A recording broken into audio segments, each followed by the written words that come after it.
The Adventures of Huckleberry Finn by Mark Twain. Chapter 31. We dasn't stop again at any town for days and days. Kept right along down the river. We was down south in the warm weather now, and a mighty long ways from home. We begun to come to trees with Spanish moss on them, hanging down from the limbs like long gray beards. It was the first I ever see it growing, and it made the woods look solemn and dismal. So now the frauds reckoned they was out of danger, and they begun to work the villages again. First they done a lecture on temperance, but they didn't make enough for them both to get drunk on. Then in another village they started a dancing school, but they didn't know no more how to dance than a kangaroo does. So the first prance they made, the general public jumped in and pranced them out of town. Another time they tried to go at yellocution, but they didn't yellocute long till the audience got up and give them a solid good cussing and made them skip out. They tackled missionarying and mesmerizing and doctoring and telling fortunes and a little of everything, but they couldn't seem to have no luck. So at last they got just about dead broke, and laid around the raft as she floated along, thinking and never saying nothing by half the day at a time, and dreadful blue and desperate. And at last they took a change and begun to lay their heads together in the wigwam and talk low and confidential 2 or 3 hours at a time. Jim and me got uneasy. We didn't like the look of it. We judged they was studying up some kind of worse deviltry than ever.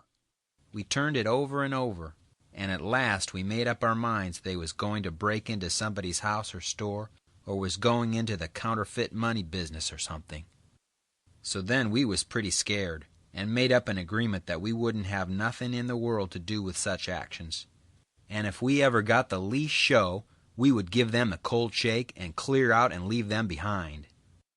Well, early one morning we hid the raft in a good safe place about 2 miles below a little bit of a shabby village named Pikesville. And the king he went ashore, and told us all to stay hid whilst he went up to town and smelt around to see if anybody had got any wind of the royal Nonesuch there yet. House to rob, you mean, I says to myself, and when you get through robbing it you'll come back here and wonder what's become of me and Jim and the raft, and you'll have to take it out in wondering. And he said if he warn't back by midday, the Duke and me would know it was all right, and we was to come along. So we stayed where we was. The Duke, he fretted and sweated around, and was in a mighty sour way. He scolded us for everything, and we couldn't seem to do nothing right. He found fault with every little thing. Something was a brewin' sure. I was good and glad when midday come and no king.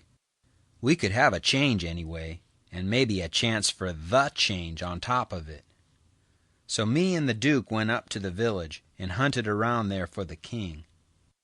And by we found him in the back room of a little low doggery, very tight, and a lot of loafers bullyragging him for sport, and he a-cussing and threatening with all his might, and so tight he couldn't walk, and couldn't do nothing to them. The Duke, he begun to abuse him for an old fool, and the king begun to sass back, and the minute they was fairly at it, I lit out and shook the reefs out of my hind legs, and spun down the river road like a deer, for I see our chance, and I made up my mind that it would be a long day before they ever see me and Jim again. I got down there all out of breath but loaded up with joy and sung out, "Set her loose, Jim! We're all right now!" But there warn't no answer, and nobody come out of the wigwam. Jim was gone. I set up a shout, and then another one, and run this way and that in the woods, whooping and screeching. But it warn't no use. Old Jim was gone. Then I set down and cried. I couldn't help it, but I couldn't set still long. Pretty soon I went out on the road, trying to think what I better do, and I run across a boy walking, and asked him if he'd seen a strange nigger, dressed so-and-so, and he says, "Yes." "Whereabouts?" says I. "Down to Silas Phelps's place, 2 miles below here. He's a runaway nigger, and they've got him. Was you looking for him? You bet I ain't. I run across him in the woods about an hour or two ago, and he said if I hollered he'd cut my livers out, and told me to lay down and stay where I was, and I done it. Been there ever since, afeard to come out. Well, he says, you needn't be afeard no more, because they've got him. He run off from down south somewheres. It's a good job they got him. Well, I reckon. There's $200 reward on him. It's like picking up money out in the road. Yes, it is. And I could have had it if I'd been big enough. I see him first. Who nailed him? It was an old fellow, a stranger, and he sold out his chance in him for $40 because he's got to go up the river and can't wait. Think of that now. You bet I'd wait. If it was 7 year. That's me every time, says I. But maybe his chance ain't worth no more than that if he'll sell it so cheap. Maybe there's something ain't straight about it. But it is, though. Straight as a string. I see the handbill myself. It tells all about him to a dot, paints him like a picture, and tells the plantation he's from, below New Orleans. No sirree, Bob. There ain't no trouble about that speculation, you bet you. Say, give me a chaw of tobacco, won't ye? I didn't have none left, so he left. I went to the raft and sat down in the wigwam to think, but I couldn't come to nothing. I thought till I wore my head sore, but I couldn't see no way out of the trouble. After all this long journey, and after all we'd done for them scoundrels, here was it all come to nothing. Everything all busted up and ruined, because they could have the heart to serve Jim such a trick as that, and make him a slave again all his life, and amongst strangers too, for $40 dirty. Once I said to myself it would be 1,000 times better for Jim to be a slave at home where his family was, as long as he'd got to be a slave. And so I'd better write a letter to Tom Sawyer and tell him to tell Miss Watson where he was. But I soon give up that notion for 2 things. She'd be mad and disgusted at his rascality and ungratefulness for leaving her, and so she'd sell him straight down the river again. And if she didn't, everybody naturally despises an ungrateful nigger, and they'd make Jim feel it all the time, and so he'd feel ornery and disgraced. And then think of me. It would get all around that Huck Finn helped a nigger to get his freedom, and if I was ever to see anybody from that town again, I'd be ready to get down and lick his boots for shame. That's just the way. A person does a low-down thing, and then he don't want to take no consequences of it. Thinks as long as he can hide it, it ain't no disgrace. That was my fix exactly. The more I studied about this, the more my conscience went to grinding me, and the more wicked and low-down and ornery I got to feeling. And at last, when it hit me all of a sudden that here was the plain hand of Providence slapping me in the face and letting me know my wickedness was being watched all the time from up there in heaven, whilst I was stealing a poor old woman's nigger that hadn't ever done me no harm, and now was showing me there's one that's always on the lookout, and ain't a-going to allow no such miserable doings to go only just so fur and no further. I most dropped in my tracks, I was so scared. Well, I tried the best I could to kinder soften it up somehow for myself by saying I was brung up wicked, and so I warn't so much to blame, but something inside of me kept saying, there was the Sunday school, you could have gone to it, and if you'd have done it, they'd have learnt you there that people that acts as I'd been acting about that nigger goes to everlasting fire. It made me shiver, and I about made my mind up to pray and see if I couldn't try to quit being the kind of boy I was and be better. So I kneeled down, but the words wouldn't come. Why wouldn't they? It warn't no use to try to hide it from him, nor from me neither. I knowed very well why they wouldn't come. It was because my heart warn't right. It was because I warn't square. It was because I was playing double. I was letting on to give up sin, but away inside of me I was holding on to the biggest one of all. I was trying to make my mouth say I would do the right thing and the clean thing, and go and write to that nigger's owner and tell where he was. But deep down in me I knowed it was a lie, and he knowed it. You can't pray a lie. I found that out. So I was full of trouble, full as I could be, and didn't know what to do.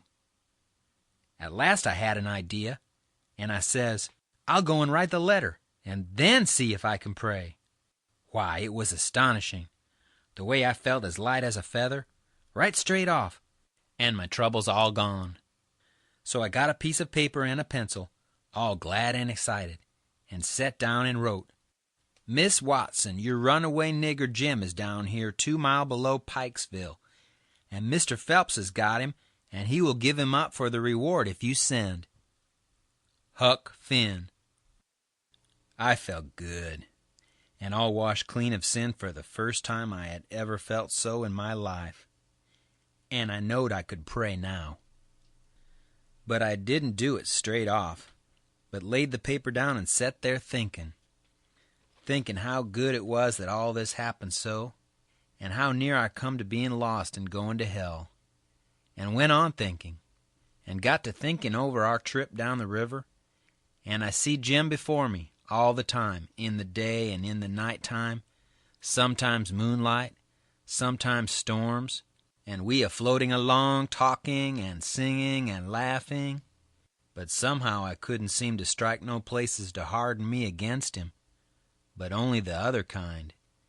I'd see him standing my watch on top of his'n, 'stead of calling me, so I could go on sleeping, and see him how glad he was when I come back out of the fog, and when I come to him again in the swamp, up there where the feud was, and such like times, and would always call me honey, and pet me, and do everything he could think of for me, and how good he always was. And at last I struck the time I saved him by telling the men we had smallpox aboard, and he was so grateful, and said I was the best friend old Jim ever had in the world, and the only one he's got now. And then I happened to look around and see that paper. It was a close place. I took it up and held it in my hand. I was trembling, because I'd got to decide forever betwixt two things, and I knowed it. I studied a minute, sort of holding my breath, and then says to myself, all right then, I'll go to hell, and tore it up. It was awful thoughts and awful words, but they was said, and I let them stay said, and never thought no more about reforming. I shoved the whole thing out of my head, and said I would take up wickedness again, which was in my line, being brung up to it, and the other warn't. And for a starter, I would go to work and steal Jim out of slavery again, and if I could think up anything worse, I would do that too, because as long as I was in, and in for good, I might as well go the whole hog. Then I set to thinking over how to get at it, and turned over considerable many ways in my mind, and at last fixed up a plan that suited me. So then I took the bearings of a woody island that was down the river a piece, and as soon as it was fairly dark I crept out with my raft and went for it, and hid it there, and then turned in. I slept the night through, and got up before it was light, and had my breakfast, and put on my store clothes, and tied up some others and one thing or another in a bundle, and took the canoe and cleared for shore. I landed below where I judged was Phelps' place, and hid my bundle in the woods, and then filled up the canoe with water, and loaded rocks into her, and sunk her where I could find her again when I wanted her. about a quarter of a mile below a little steam sawmill that was on the bank. Then I struck up the road, and when I passed the mill, I see a sign on it, Phelps Sawmill. And when I come to the farmhouses, 200 or 300 yards further along, I kept my eyes peeled, but didn't see nobody around, though it was good daylight now. But I didn't mind, because I didn't want to see nobody just yet. I only wanted to get the lay of the land. According to my plan, I was going to turn up there from the village, not from below. So I just took a look and shoved along straight for town. Well, the very first man I see when I got there was the Duke. He was sticking up a bill for the Royal Nonsuch. 3-night performance like the other time. They had the cheek, them frauds. I was right on him before I could shirk. He looked astonished and says, "Hello, where'd you come from?"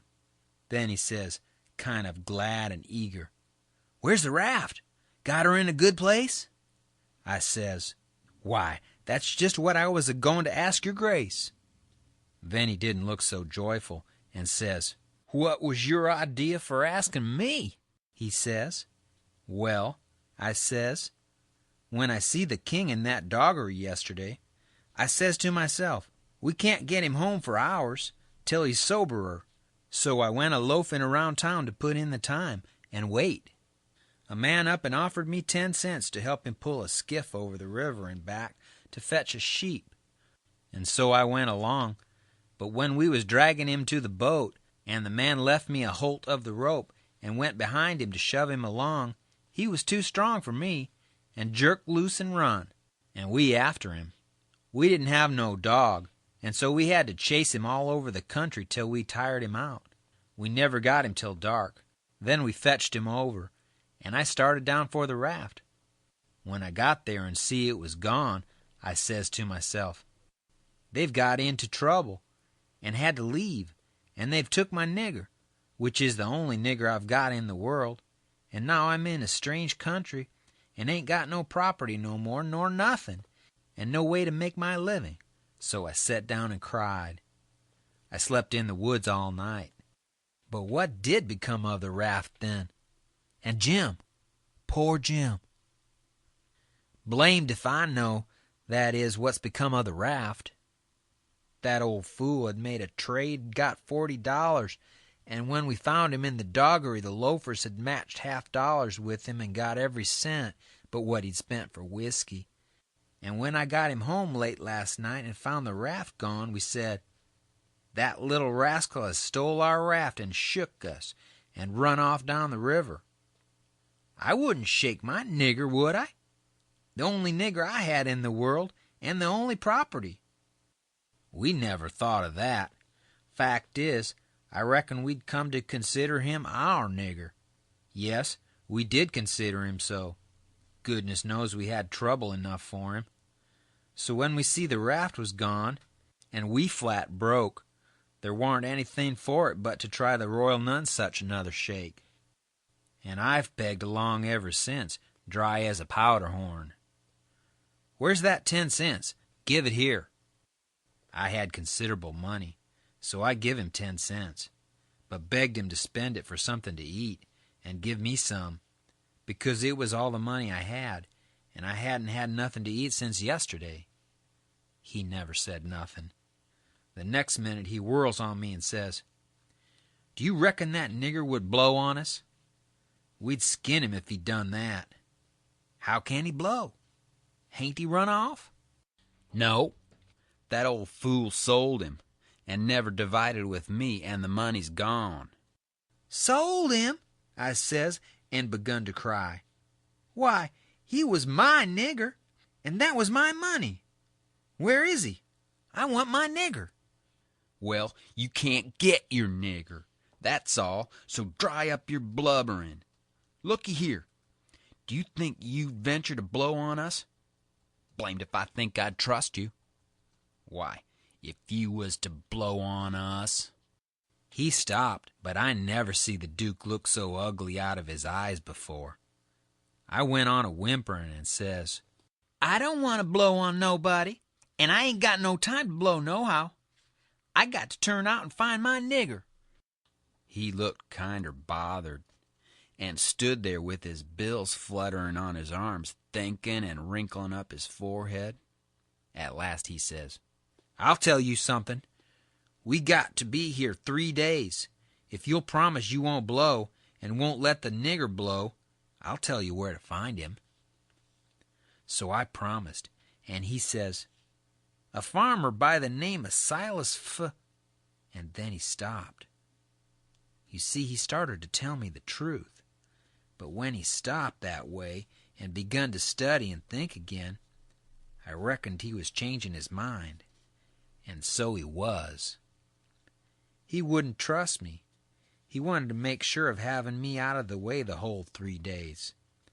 So pretty soon he says, "The man that bought him is named Abram Foster, Abram G. Foster, and he lives 40 mile back here in the country on the road to Lafayette."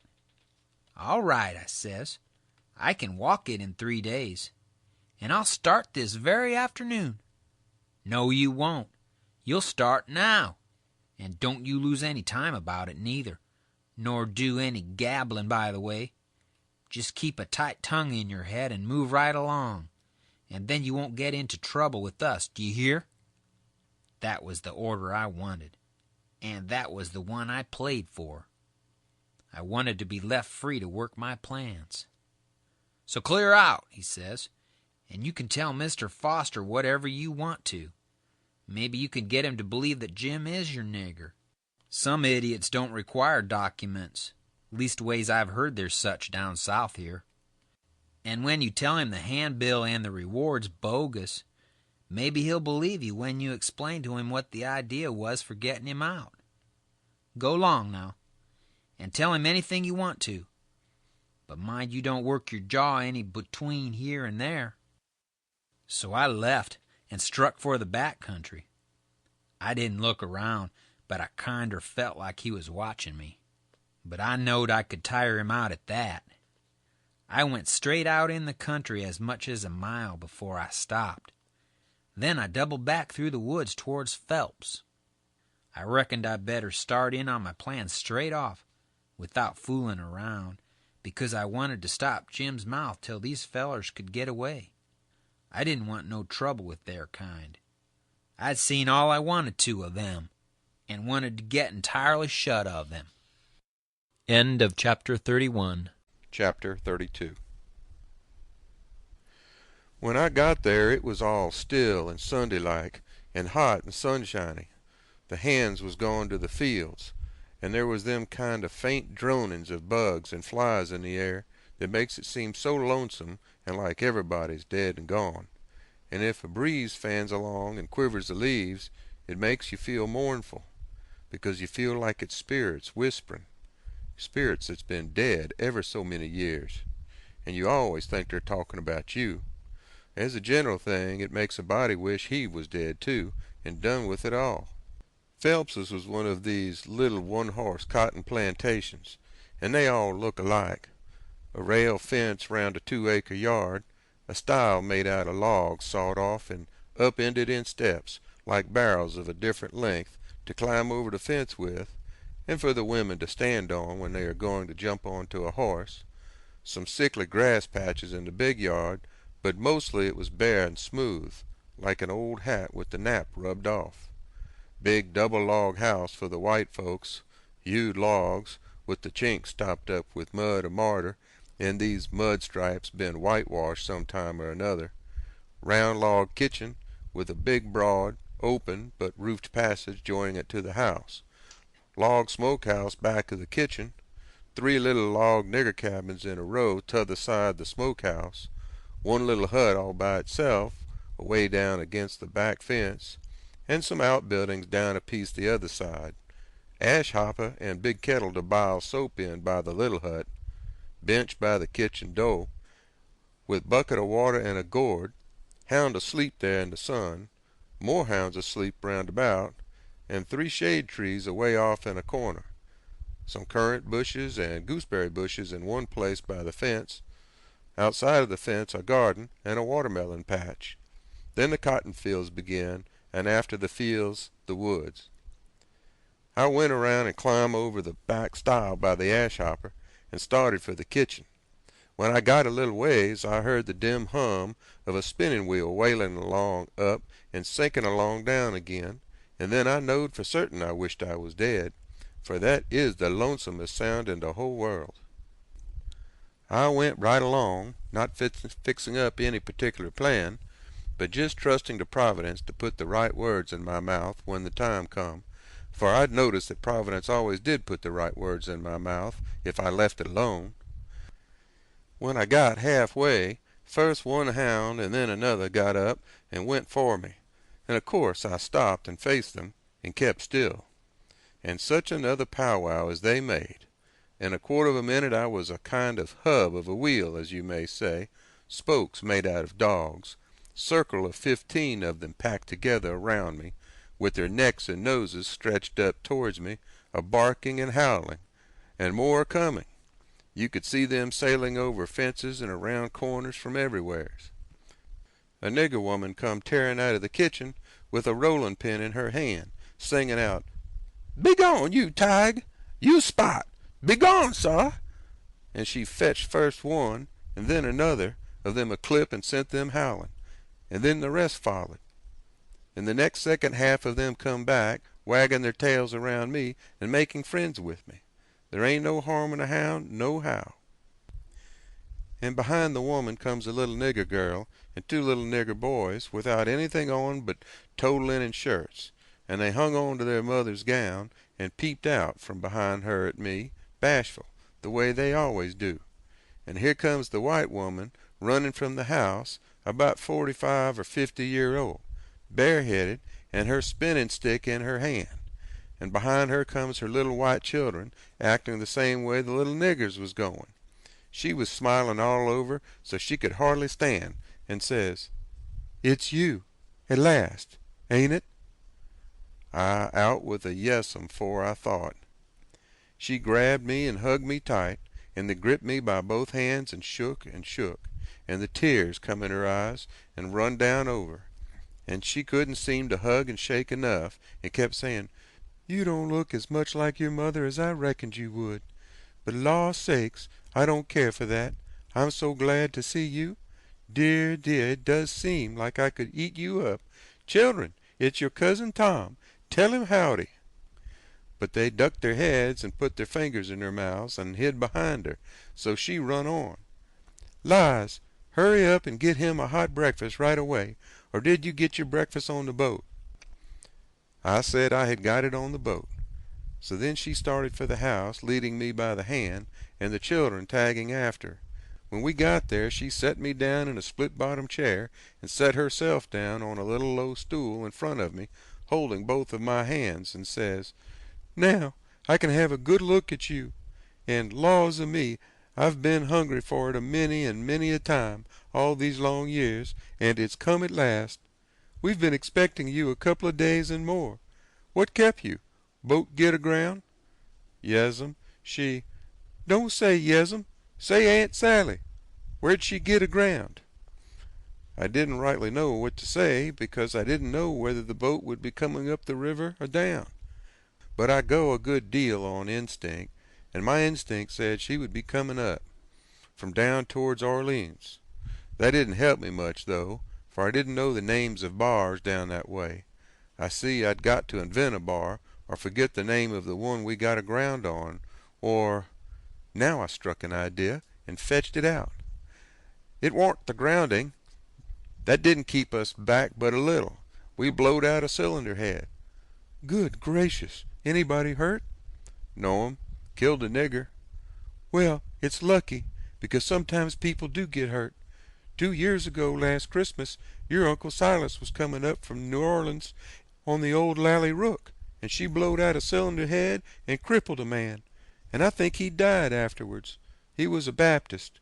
Your Uncle Silas knowed a family in Baton Rouge that knowed his people very well.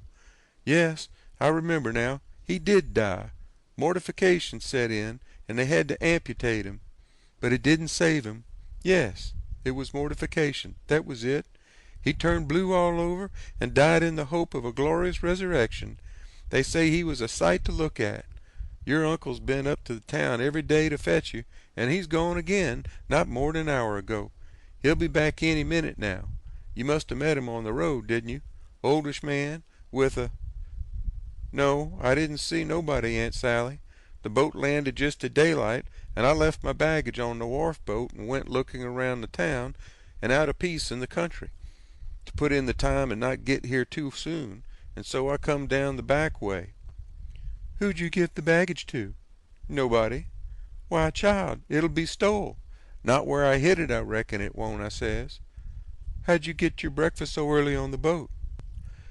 It was kinder thin ice, but I says, "The captain see me standing around and told me I better have something to eat before I went ashore, so he took me in the Texas to the officers' lunch and gave me all I wanted."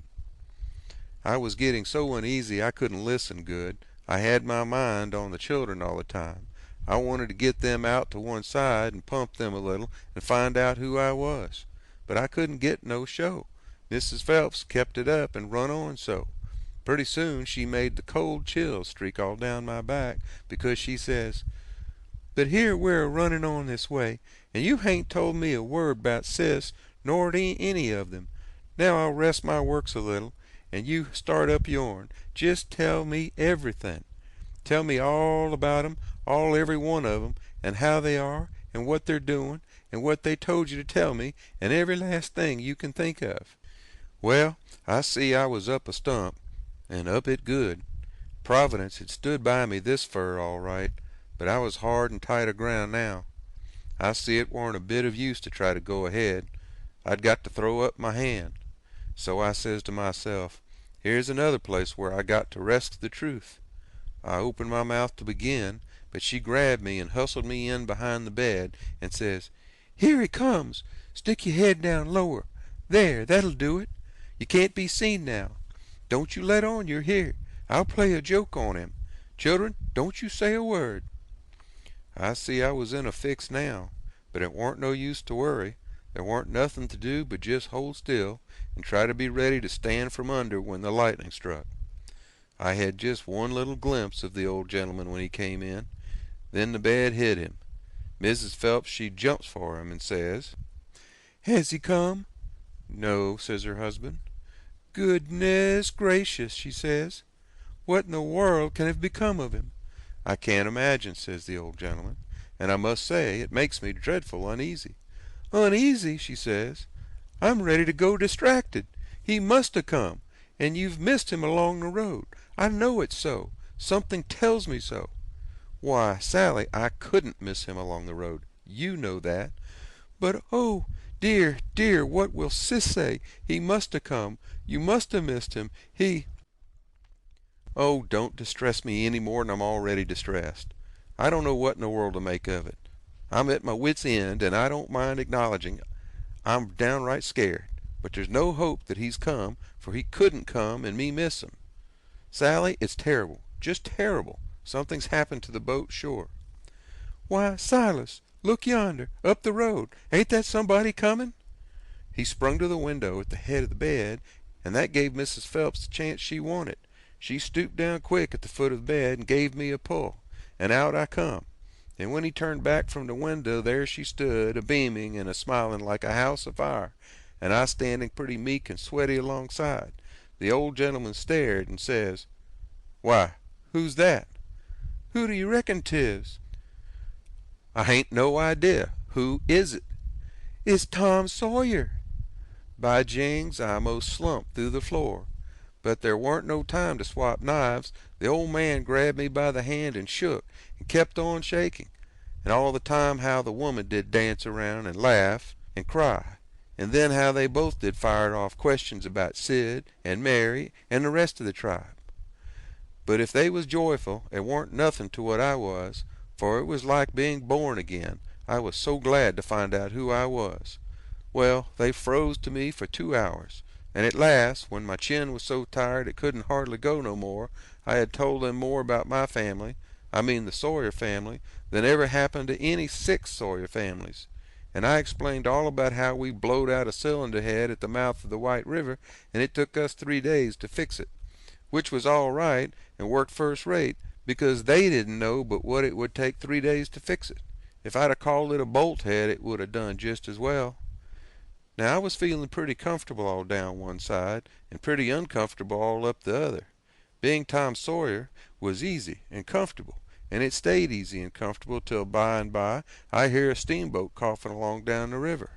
Then I says to myself, s'pose Tom Sawyer comes down on that boat, and s'pose he steps in here any minute and sings out my name before I can throw him a wink to keep quiet. Well, I couldn't have it that way. It wouldn't do at all. I must go up the road and waylay him. So I told the folks I reckoned I would go up to the town and fetch down my baggage. The old gentleman was for going along with me, but I said no, I could drive the horse myself, and I'd rather he wouldn't take no trouble about me. End of chapter 32. Chapter 33. So I started for town in the wagon, and when I was halfway, I see a wagon coming, and sure enough it was Tom Sawyer, and I stopped and waited till he come along. I says, "Hold on," and it stopped alongside, and his mouth opened up like a trunk, and stayed so, and he swallowed 2 or 3 times like a person that's got a dry throat, and then says, "I hain't ever done you no harm, you know that. So then, what you want to come back and haunt me for?" I says, "I hain't come back. I ain't been gone." When he heard my voice, it righted him up some, but he warn't quite satisfied yet. He says, "Don't you play nothing on me, because I wouldn't on you. Honest Injun, you ain't a ghost?" "Honest Injun, I ain't," I says. "Well, well, that ought to settle it, of course, but I can't somehow seem to understand it, no way. Looky here, weren't you ever murdered at all?" "No, I weren't ever murdered at all. I played it on them. You come in here and feel of me if you don't believe me." So he done it, and it satisfied him, and he was that glad to see me again he didn't know what to do, and he wanted to know all about it right off, because it was a grand adventure and mysterious, and so it hit him where he lived. But I said, leave it alone till by and by, and told his driver to wait, and we drove off a little piece, and I told him the kind of fix I was in, and what did he reckon we better do. He said, let him alone a minute, and don't disturb him. So he thought, and pretty soon he said, "It's all right. I've got it. Take my trunk and your wagon, and let on it's yourn. And you turn back and fool along slow, so as to get to the house about the time you ought to, and I'll go towards town a piece and take a fresh start, and get there a quarter or a half hour after you, and you needn't let on to know me at first." I says, "All right, but wait a minute. There's one more thing, a thing that nobody don't know but me, and that is, there's a nigger here that I'm a-trying to steal out of slavery, and his name is Jim, old Miss Watson's Jim." He says, "What? Why, Jim is—" He stopped and went to studying. I says, "I know what you'll say. You'll say it's a dirty low-down business, but what if it is? I'm low down, and I'm a-going to steal him, and I want you to keep mum and not let on. Will you?" His eyes lit up, and he says, "I'll help you steal him." Well, I let go all holts then, like I was shot. It was the most astonishing speech I ever heard, and I'm bound to say Tom Sawyer fell considerable in my estimation. Only I couldn't believe it. Tom Sawyer, a nigger stealer. "Oh, shucks," I says, "you're joking." "I ain't joking either." "Well then," I says, "joking or no joking, if you hear anything said about a runaway nigger, don't forget to remember that you don't know nothing about him, and I don't know nothing about him." Then we took the trunk and put it in my wagon, and he drove off his way and I drove mine. But of course I forgot all about driving slow, on accounts of being glad and full of thinking, so I got home a heap too quick for the length of the trip. The old gentleman was at the door, and he said, "Why, this is wonderful. Whoever would have thought it was in that mare to do it? I wish we'd a timed her, and she hain't sweated a hair, not a hair. It's wonderful. Why, I wouldn't take $100 for that horse now. I wouldn't, honest. And yet I'd have sold her for 15 before and thought 'twas all she was worth. That's all he said. He was the innocentest, best old soul I ever see. But it warn't surprising, because he weren't only just a farmer, he was a preacher too, and had a little one-horse log church down back of the plantation, which he built himself at his own expense, for a church and schoolhouse, and never charged nothing for his preaching, and it was worth it too. There was plenty other farmer preachers like that, and done the same way, down south. In about half an hour Tom's wagon drove up to the front stile, and Aunt Sally, she see it through the window, because it was only about 50 yards, and says, "Why, there's somebody come. I wonder who it is. Why, I do believe it's a stranger. Jimmy," that's one of the children, "run and tell Lize to put on another plate for dinner." Everybody made a rush for the front door, because, of course, a stranger don't come every year, and so he lays over the yaller fever for interest when he does come. Tom was over the stile and starting for the house. The wagon was spinning up the road for the village, and we was all bunched in the front door. Tom had his store clothes on, and an audience, and that was always nuts for Tom Sawyer. In them circumstances, it warn't no trouble to him to throw in an amount of style that was suitable. He warn't a boy to meeky along up that yard like a sheep. No, he come calm and important like the ram. When he got a front of us, he lifts his hat ever so gracious and dainty, like it was the lid of a box that had butterflies asleep in it, and he didn't want to disturb them, and says, "Mr. Archibald Nichols, I presume?" "No, my boy," says the old gentleman. "I'm sorry to say your driver has deceived you. Nichols' place is down a matter of 3 mile more. Come in, come in." Tom, he took a look back over his shoulder and says, "Too late. He's out of sight." "Yes, he's gone, my son, and you must come in and eat your dinner with us, and then we'll hitch up and take you down to Nichols's." "Oh, I can't make you so much trouble. I couldn't think of it. I'll walk. I don't mind the distance." "But we won't let you walk. It wouldn't be Southern hospitality to do it. Come right in." "Oh, do," says Aunt Sally. "It ain't a bit of trouble to us, not a bit in the world. You must stay. It's a long, dusty 3 mile, and we can't let you walk. And besides, I've already told 'em to put on another plate when I see you coming, so you mustn't disappoint us. Come right in and make yourself at home." So Tom, he thanked them very hearty and handsome, and let himself be persuaded, and come in. And when he was in, he said he was a stranger from Hicksville, Ohio, and his name was William Thompson, and he made another bow. Well, he run on and on and on, making up stuff about Hicksville and everybody in it he could invent, and I was getting a little nervous, and wondering how this was going to help me out of my scrape. And at last, still talking along, he reached over and kissed Aunt Sally right on the mouth, and then settled back again in his chair comfortable, and was going on talking. But she jumped up and wiped it off with the back of her hand and says, "You audacious puppy!" He looked kind of hurt and says, "I'm surprised at you, ma'am." "You're Why, what do you reckon I am? I've a good notion to take and... Say, what do you mean by kissing me?" He looked kind of humble and says, "I didn't mean nothing, ma'am. I didn't mean no harm. I thought you'd like it." "Why, you born fool!" She took up the spinning stick, and it looked like it was all she could do to keep from giving him a crack with it. "What made you think I'd like it?" "Well, I don't know. Only they told me you would." "They told you I would? Whoever told you's another lunatic. I never heard the beat of it. Who's they?" "Why, everybody. They all said so, ma'am." It was all she could do to hold in, and her eyes snapped, and her fingers worked like she wanted to scratch him, and she says, "Who's everybody? Out with their names, or they'll be an idiot short." He got up and looked distressed, and fumbled his hat, and says, "I'm sorry, and I weren't expecting it. They told me to. They all told me to. They all said, 'Kiss her,' and said she'd like it. They all said it, every one of them. But I'm sorry, ma'am, and I won't do it no more. I won't, honest." "You won't you? Well, I should reckon you won't." "No'm, I'm honest about it. I won't ever do it again, till you ask me." "Till I ask you? Well, I never see the beat of it in my born days.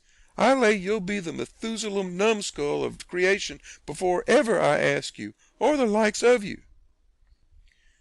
"Well," he says, "it does surprise me so. I can't make it out somehow. They said you would, and I thought you would. But—" He stopped and looked around slow, like he wished he could run across a friendly eye somewheres, and fetched up on the old gentleman and says, "Didn't you think she'd like me to kiss her, sir?" "Why, no, well, no, I believe I didn't." Then he looks around the same way to me and says, "Tom, didn't you think Aunt Sally'd open out her arms and say, 'Sid Sawyer'?" "My land," she says, breaking in and jumping for him, "you impudent young rascal, to fool a body so," and was going to hug him, but he fended her off and says, "No, not till you've asked me first." So she didn't lose no time, but asked him, and hugged him, and kissed him over and over again, and then turned him over to the old man, and he took what was left. And after they got a little quiet again, she says, "Why, dear me, I never see such a surprise. We weren't looking for you at all, but only Tom. Sis never wrote to me about anybody coming but him." "It's because it weren't intended for any of us to come but Tom," he says. "But I begged and begged, and at the last minute she let me come too. So coming down the river, me and Tom thought it would be a first-rate surprise for him to come here to the house first, and for me to by and by tag along and drop in and let on to be a stranger. But it was a mistake, Aunt Sally. This ain't no healthy place for a stranger to come." "No, not impudent whelp, Sid. You ought to had your jaws boxed. I hain't been so put out since I don't know when. But I don't care. I don't mind the terms. I'd be willing to stand 1,000 such jokes to have you here. Well, to think of that performance. I don't deny it. I was most putrefied with astonishment when you gave me that smack." We had dinner out in that broad open passage betwixt the house and the kitchen, and there was things enough on that table for 7 families, and all hot too. None of your flabby, tough meat that's laid in a cupboard in a damp cellar all night and tastes like a hunk of old cold cannibal in the morning. Uncle Silas, he asked a pretty long blessing over it, but it was worth it, and it didn't cool it a bit neither, the way I've seen them kind of interruptions do lots of times. There was a considerable good deal of talk all the afternoon, and me and Tom was on the lookout all the time, but it warn't no use. They didn't happen to say nothing about any runaway nigger, and we was afraid to try to work up to it. But at supper, at night, one of the little boys says, "Pa, mayn't Tom and Sid and me go to the show?" "No," says the old man. "I reckon there ain't going to be any, and you couldn't go if there was, because the runaway nigger told Burton and me all about that scandalous show, and Burton said he would tell the people, so I reckon they've drove the audacious loafers out of town before this time." So there it was, but I couldn't help it. Tom and me was to sleep in the same room and bed, so, being tired, we bid good night and went up to bed right after supper, and clumb out the window and down the lightning rod, and shoved for the town, for I didn't believe anybody was going to give the king and the duke a hint, and so if I didn't hurry up and give them one, they'd get into trouble sure. On the road, Tom he told me all about how it was reckoned I was murdered, and how Pap disappeared pretty soon, and didn't come back no more, and what a stir there was when Jim run away. And I told Tom all about our royal none-such rapscallions, and as much of the raft voyage as I had time to, and as we struck into town and up through the, here comes a raging rush of people with torches, and an awful whooping and yelling, and banging tin pans and blowing horns. And we jumped to one side to let them go by. And as they went by, I see that they had the king and the duke astraddle of a rail. That is, I knowed it was the king and the duke, though they was all over tar and feathers, and didn't look like nothing in the world that was human. Just looked like a couple of monstrous big soldier plumes. Well, it made me sick to see it, and I was sorry for them poor pitiful rascals. It seemed like I couldn't ever feel any hardness against them any more in the world. It was a dreadful thing to see. Human beings can be awful cruel to one another. We see we was too late, couldn't do no good. We asked some stragglers about it, and they said everybody went to the show looking very innocent and laid low and kept dark till the poor old king was in the middle of his cavortings on the stage. Then somebody give the signal, and the house rose up and went for it. So we poked along back home, and I weren't feeling so brash as I was before, but kind of ornery and humble, and to blame somehow, though I hadn't done nothing. But that's always the way. It don't make no difference whether you do right or wrong. A person's conscience ain't got no sense, and just goes for him anyway. If I had a yaller dog that didn't know no more than a person's conscience does, I would poison him. It takes up more room than all the rest of a person's insides, and yet ain't no good nohow. Tom Sawyer, he says the same. End of chapter 33. Chapter 34. We stopped talking and got to thinking. By and by Tom says, "Looky here, Huck, what fools we are not to think of it before. I bet I know where Jim is." "No, where?" "In that hut down by the ash hopper. Why, looky here, when we was at dinner, didn't you see a nigger man go in there with some victuals?" "Yes." "What did you think the victuals was for?" "For a dog." "So'd I." "Well, it wasn't for a dog." "Why?" "Because part of it was watermelon." "So it was. I noticed it. Well, it does beat all that I never thought about a dog not eating watermelon. Shows how a body can see and don't see at the same time. Well, the nigger unlocked the padlock when he went in, and he locked it up again when he came out. He fetched Uncle a key about the same time we got up from table. Same key, I bet. Watermelon shows man, lock shows prisoner, and it ain't likely there's two prisoners on such a little plantation, and where the people's all so kind and good. Jim's the prisoner. All right. I'm glad we found it out detective fashion. I wouldn't give shucks for any other way. Now, you work your mind and study out a plan to steal Jim, and I will study one out too, and we'll take the one we like the best. What a head for just a boy to have. If I had Tom Sawyer's head, I wouldn't trade it off to be a duke, nor mate of a steamboat, nor clown in a circus, nor nothing else I can think of. I went to thinking out a plan, but only just to be doing something. I'd knowed very well where the right plan was going to come from. Pretty soon Tom says, "Ready?" "Yes," I says. "All right, bring it out." "My plan is this," I says. "We can easy find out if it's Jim in there, then get up my canoe tomorrow night and fetch my raft over from the island. Then, the first dark night that comes, steal the key out of the old man's britches after he goes to bed, and shove off down the river on the raft with Jim, hiding daytimes and running nights, the way me and Jim used to do before. Wouldn't that plan work?" "Work? Why, certainly it would work, like rats a-fighting. But it's too blame simple. There ain't nothing to it. What's the good of a plan that ain't no more trouble than that? It's as mild as goose milk. Why, Huck, it wouldn't make no more talk than breaking into a soap factory." I never said nothing, because I weren't expecting nothing different. But I knowed mighty well that whenever he got his plan ready, it wouldn't have none of them objections to it. And it didn't. He told me what it was, and I see in a minute it was worth 15 of mine for style, and would make Jim just as free a man as mine would, and maybe get us all killed besides. So I was satisfied, and said we would waltz in on it. I needn't tell what it was here, because I knowed it wouldn't stay that way. It was. I knowed he would be changing it around every which way as we went along, and heaving in new bulliness whenever he got a chance. And that is what he done. Well, one thing was dead sure, and that was that Tom Sawyer was in earnest, and was actually going to help steal that nigger out of slavery. That was the thing that was too many for me. Here was a boy that was respectable and well brung up, and had a character to lose, and folks at home that had characters, and he was bright and not leather-headed, and knowing and not ignorant, and not mean but kind, and yet here he was, without any more pride or rightness or feeling than to stoop to this business and make himself ashamed and his family ashamed before everybody. I couldn't understand it no way at all, It was outrageous, and I knowed I ought to just up and tell him so, and so be his true friend, and let him quit the thing right there where he was and save himself. And I did start to tell him, but he shut me up and says, "Don't you reckon I know what I'm about?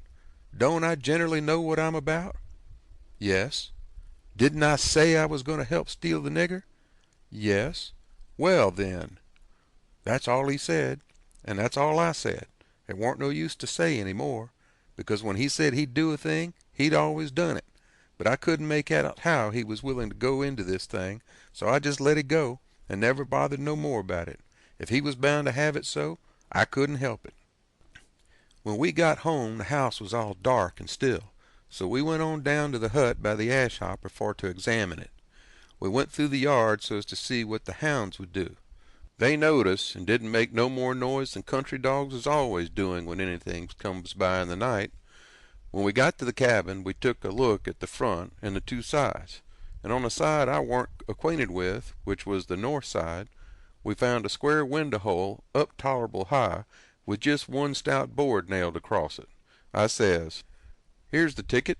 This hole's big enough for Jim to get through if we wrench off the board." Tom says, "It's as simple as tit-tat-toe, 3 in a row, and as easy as playing hooky.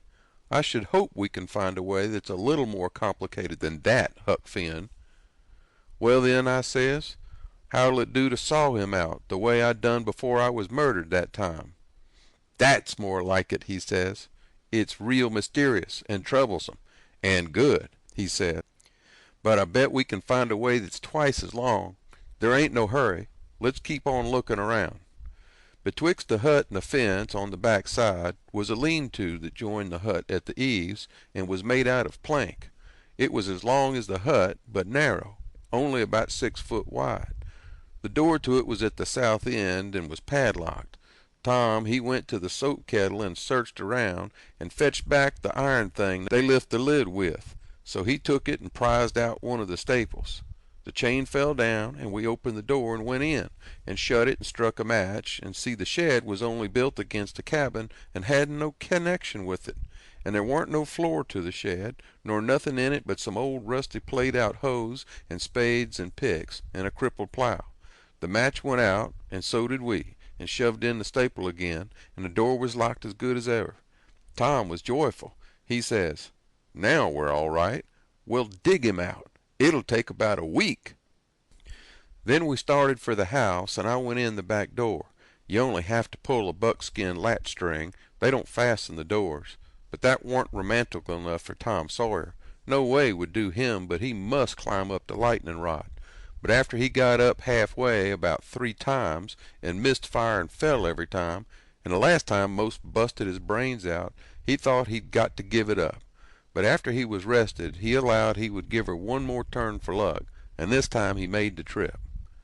In the morning we was up at break of day, and down to the nigger cabins to pet the dogs and make friends with the nigger that fed Jim, if it was Jim that was being fed. The niggers was just getting through breakfast and starting for the fields, and Jim's nigger was piling up a tin pan with bread and meat and things, and whilst the others was leaving, the key come from the house. This nigger had a good-natured, chuckle-headed face, and his wool was all tied up in little bunches with thread. That was to keep the witches off. He said the witches was pestering him awful these nights, and making him see all kinds of strange things, and hear all kinds of strange words and noises, and he didn't believe he was ever witched so long before in his life. He got so worked up, and got to running on so about his troubles, he forgot all about what he'd been a-going to do. So Tom says, "What's the victuals for? Going to feed the dogs?" The nigger kind of smiled around gradually over his face, like when you heave a brickbat in a mud puddle, and he says, "Yes, Boss Sid, a dog. Curious dog, too. Does you want to go and look at him?" "Yes." I hunched Tom and whispers, "You going? Right here in the daybreak? That warn't the plan." "No, it warn't, but it's the plan now." So, drat him, we went along, and I didn't like it much. When we got in, we couldn't hardly see anything, it was so dark.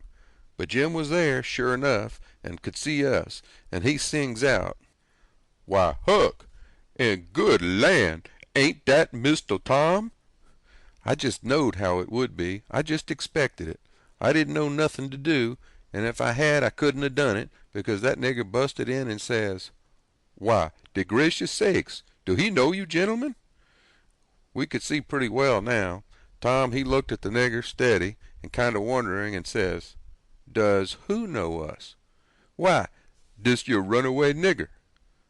"I don't reckon he does, but what put that into your head?"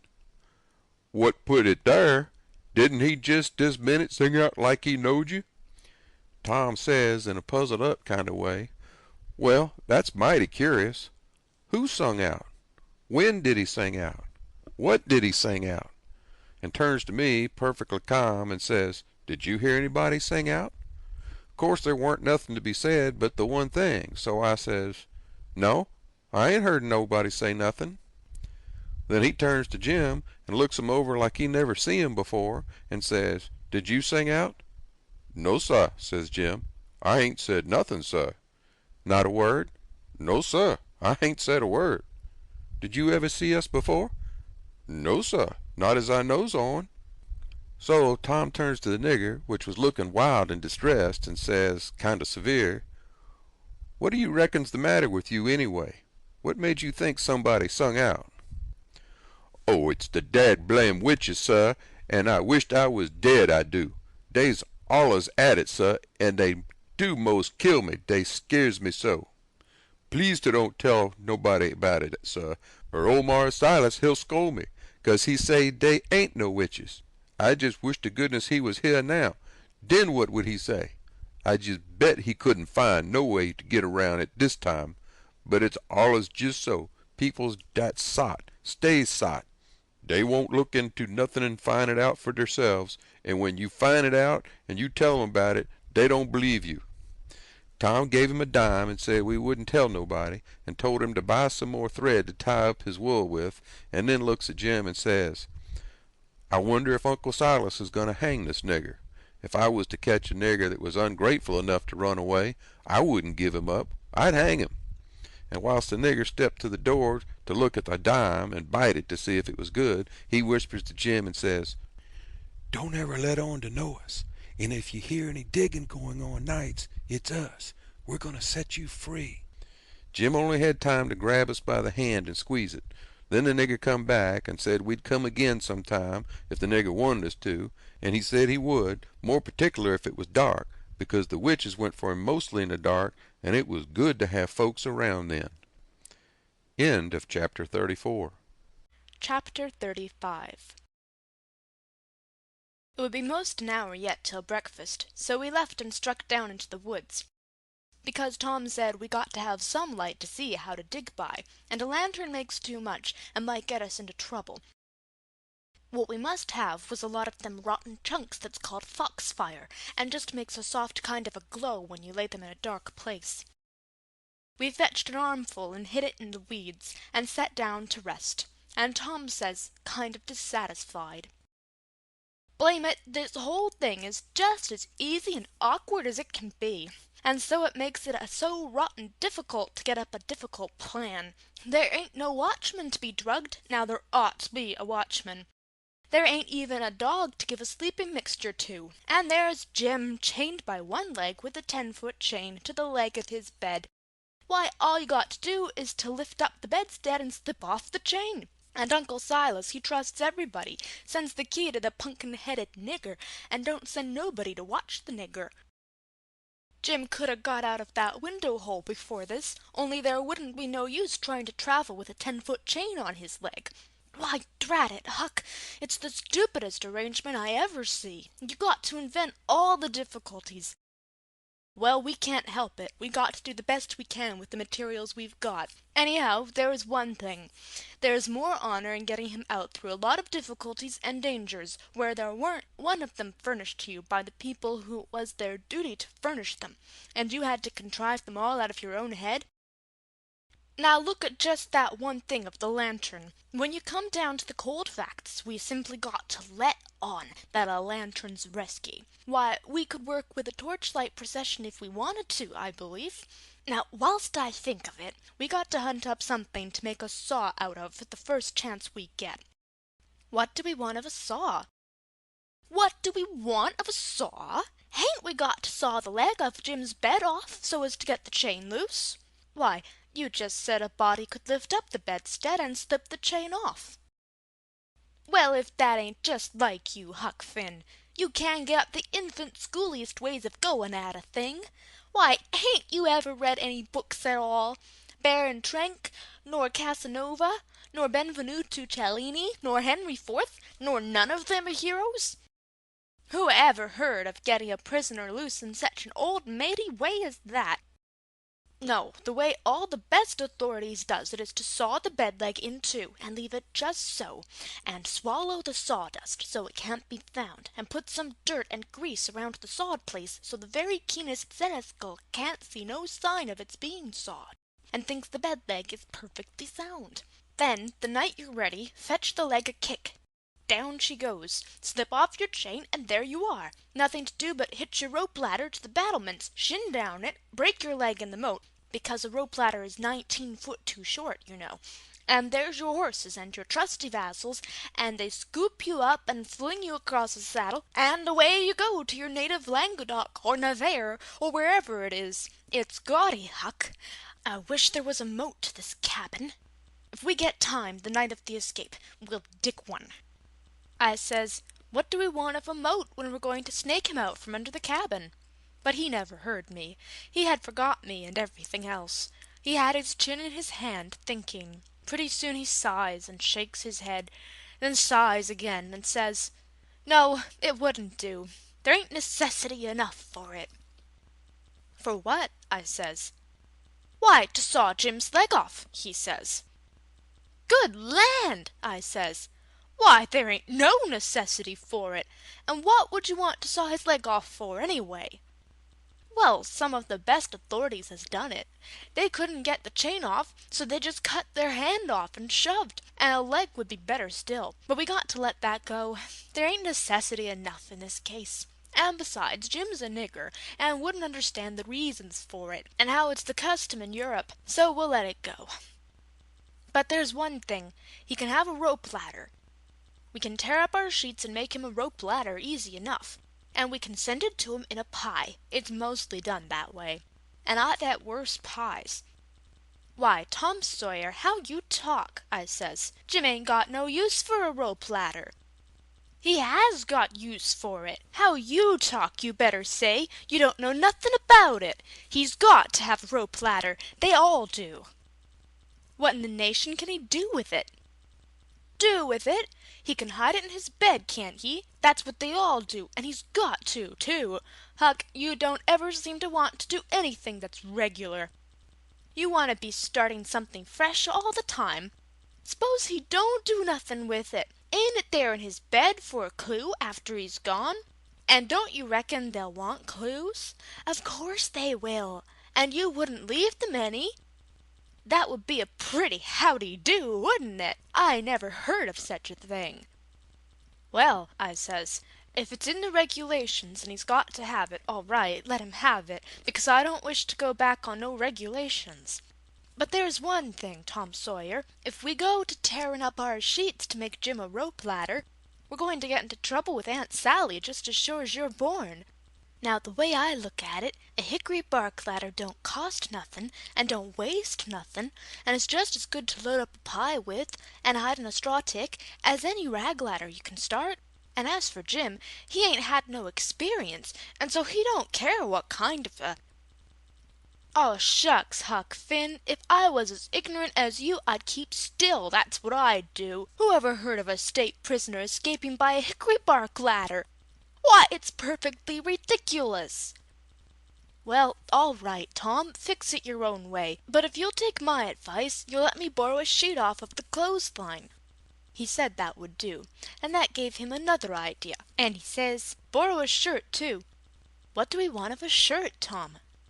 Want it for Jim to keep a journal on. Journal your granny, Jim can't write. S'pose he can't write. He can make marks on the shirt, can't he, if we make him a pen out of an old pewter spoon or a piece of an old iron barrel hoop? Why, Tom, we can pull a feather out of a goose and make him a better one, and quicker, too.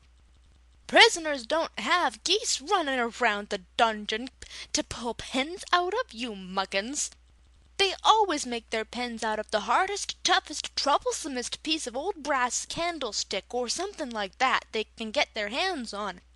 And it takes them weeks and months to file it out, too, because they've got to do it by rubbing it on the wall. They wouldn't use a goose quill if they had it. It ain't regular. Well, then, what'll we make him the ink out of? Many makes it out of iron rust and tears, but that's the common sort and women. The best authorities uses their own blood. Jim can do that, and when he wants to send any little common ordinary mysterious message to let the world know where he's captivated, he can write it on the bottom of a tin plate with a fork and throw it out of the window.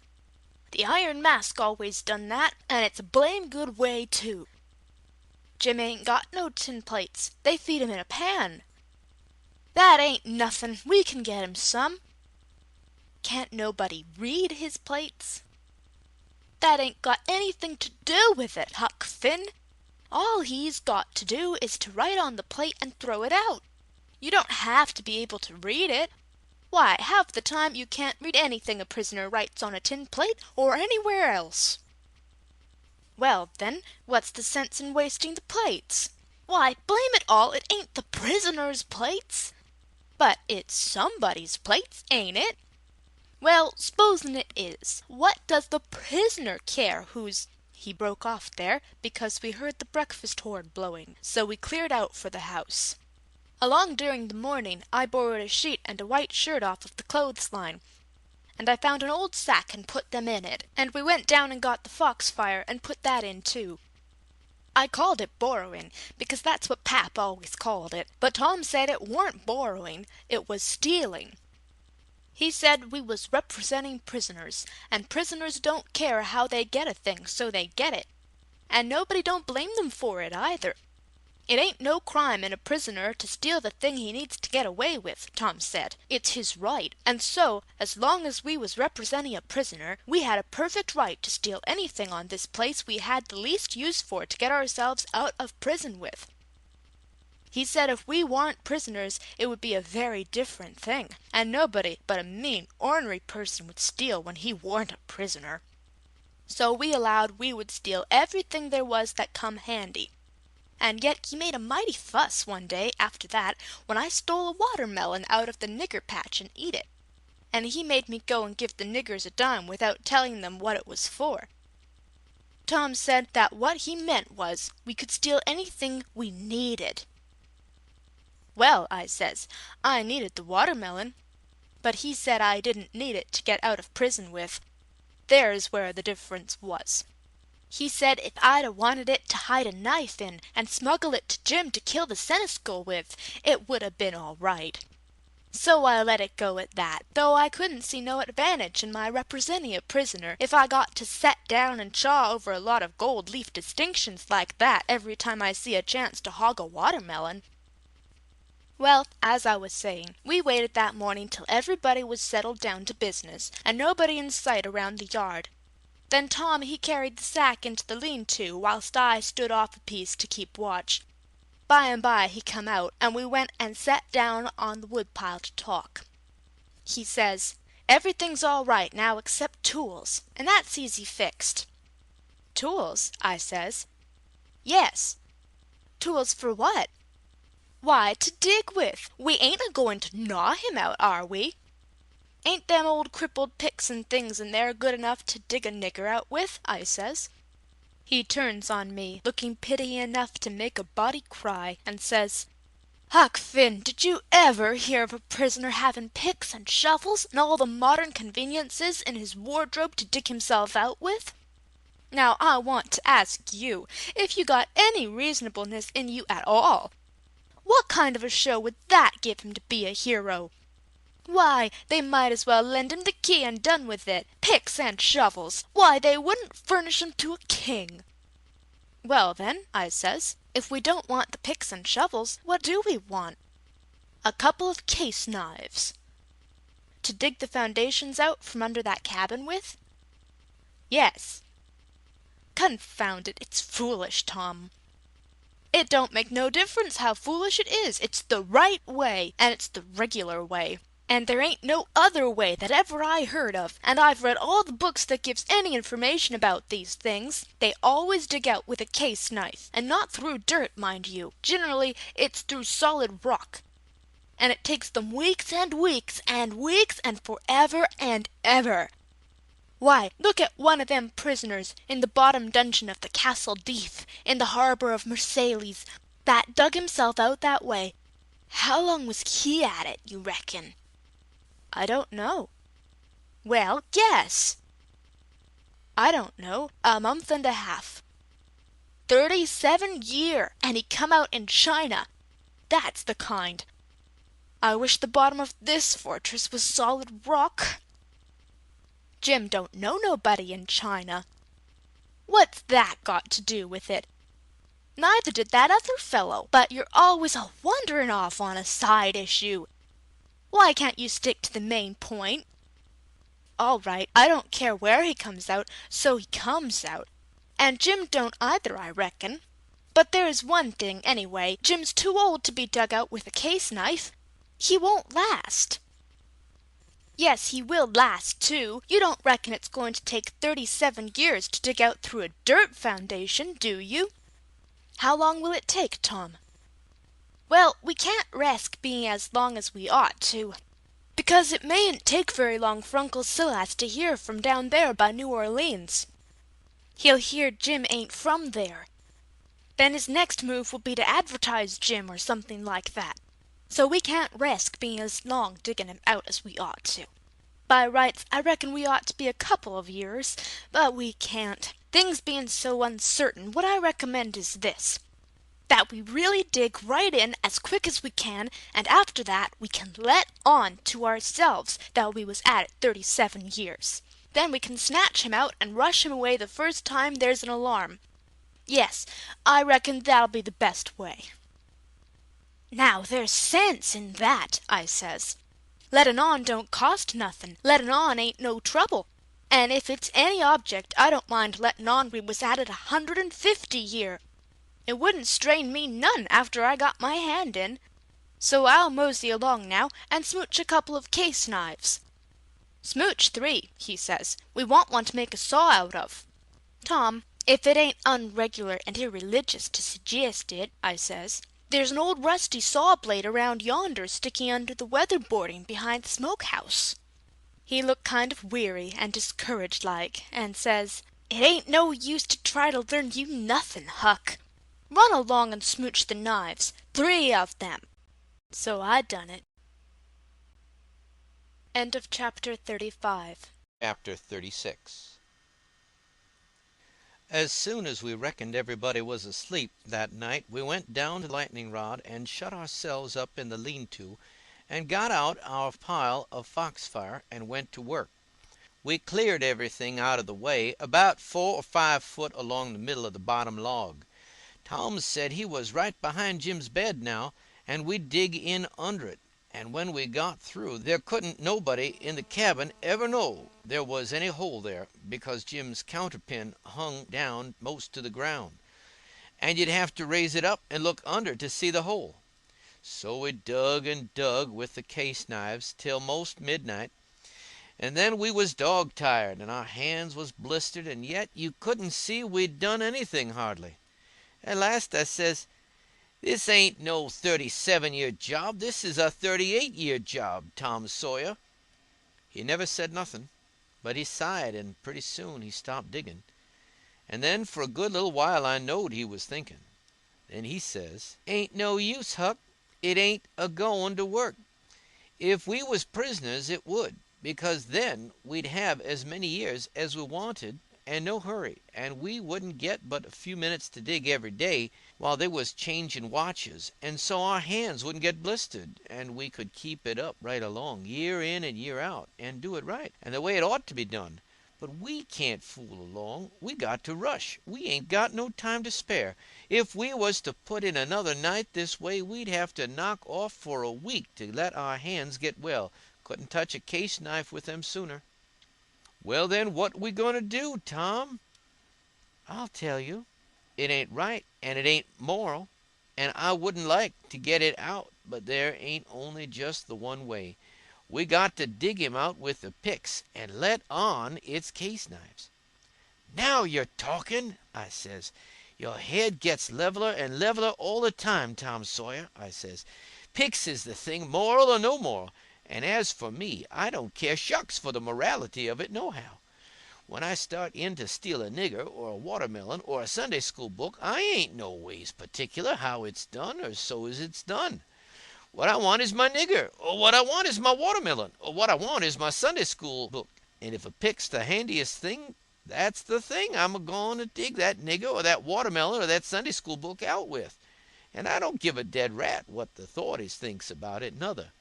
"Well," he says, "there's excuse for picks and letting on in a case like this. If it warn't so, I wouldn't approve of it, nor I wouldn't stand by and see the rules broke, because right is right and wrong is wrong, and a body ain't got no business doing wrong when he ain't ignorant and knows better. It might answer for you to dig Jim out with a pick without any letting on, because you don't know no better, but it wouldn't for me, because I do know better. Give me a case knife."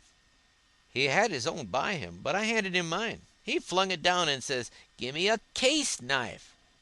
I didn't know just what to do, but then I thought. I scratched around amongst the old tools and got a pickaxe and give it to him, and he took it and went to work and never said a word. He was always just that particular, full of principle. So then I got a shovel, and then we picked and shoveled, turned about, and made the fur fly. We stuck to it about half an hour, which was as long as we could stand up, but we had a good deal of hole to show for it. When I got upstairs, I looked out at the window and see Tom doing his level best with the lightning rod, but he couldn't come it. His hands was so sore. At last he says, "It ain't no use. It can't be done. What do you reckon I better do? Can't you think of no way?" "Yes," I says, "but I reckon it ain't regular. Come up the stairs and let on it's a lightning rod." So he done it. Next day Tom stole a pewter spoon and a brass candlestick in the house for to make some pens for Jim out of, and 6 tallow candles, and I hung around the nigger cabins and laid for a chance, and stole 3 tin plates. Tom says it wasn't enough, but I said nobody wouldn't never see the plates that Jim throwed out, because they'd fall in the dog fennel and jimson weeds under the window hole. Then we could tote 'em back, and he could use them over again. So Tom was satisfied. Then he says, "Now the thing to study out is how to get the things to Jim. Take them in through the hole," I says, "when we get it done." He only just looked scornful and said something about nobody ever heard of such an idiotic idea, and then he went to studying. By and by he said he had ciphered out 2 or 3 ways, but there warn't no need to decide on any of them yet. Said we'd got to post Jim first. That night we went down the lightning rod a little after 10, and took one of the candles along and listened under the window hole, and heard Jim snoring, so we pitched it in, and it didn't wake him. Then we whirled in with the pick and shovel, and in about 2 hours and a half the job was done. We crept in under Jim's bed and into the cabin, and pawed around and found the candle and lit it, and stood over Jim a while and found him looking hearty and healthy, and then we woke him up gentle and gradual. He was so glad to see us he most cried, and called us honey and all the pet names he could think of, and was for having us hunt up a cold chisel to cut the chain off his leg with right away, and clearing out without losing any time. But Tom he showed him how unregular it would be, and set down and told him all about our plans, and how we could alter them in a minute any time there was an alarm, and not to be the least afraid, because we would see he got away sure. So Jim said it was all right, and we set there and talked over old times a while, And then Tom asked a lot of questions, and when Jim told him Uncle Silas come in every day or two to pray with him, and Aunt Sally come in to see if he was comfortable and had plenty to eat, and both of them was kind as they could be, Tom says, "Now I know how to fix it. We'll send you some things by them." I said, "Don't do nothing of the kind. It's one of the most jackass ideas I ever struck." But he never paid no attention to me. Went right on. It was his way when he'd got his plans set. So he told Jim how we'd have to smuggle in the rope ladder pie and other large things by Nat, the nigger that fed him, and he must be on the lookout and not be surprised, and not let Nat see him open them. And we would put small things in Uncle's coat pockets, and he must steal them out. And we would tie things to Aunt's apron strings or put them in her apron pocket, if we got a chance, and told him what they would be and what they was for, and told him how to keep a journal on the shirt with his blood and all that. He told him everything. Jim, he couldn't see no sense in the most of it, but he allowed we was white folks and had knowed better than him, so he was satisfied and said he would do it all just as Tom said. Jim had plenty corn-cob pipes and tobacco, so we had a right down good sociable time. Then we crawled out through the hole, and so home to bed, with hands that looked like they'd been chawed. Tom was in high spirits. He said it was the best fun he ever had in his life, and the most intellectual, and said if he only could see his way to it, we would keep it up all the rest of our lives and leave Jim to our children to get out, for he believed Jim would come to like it better and better the more he got used to it. He said that in that way it could be strung out to as much as 80 year, and would be the best time on record, and he said it would make us all celebrated that had a hand in it. In the morning we went out to the wood pile and chopped up the brass candlestick into handy sizes, and Tom put them and the pewter spoon in his pocket. Then we went to the nigger cabins, and while I got Nat's notice off, Tom shoved a piece of candlestick into the middle of a corn pone that was in Jim's pan, and we went along with Nat to see how it would work, and it just worked noble. When Jim bit into it, it almost gnashed all his teeth out, and there warn't ever anything could have worked better. Tom said so himself.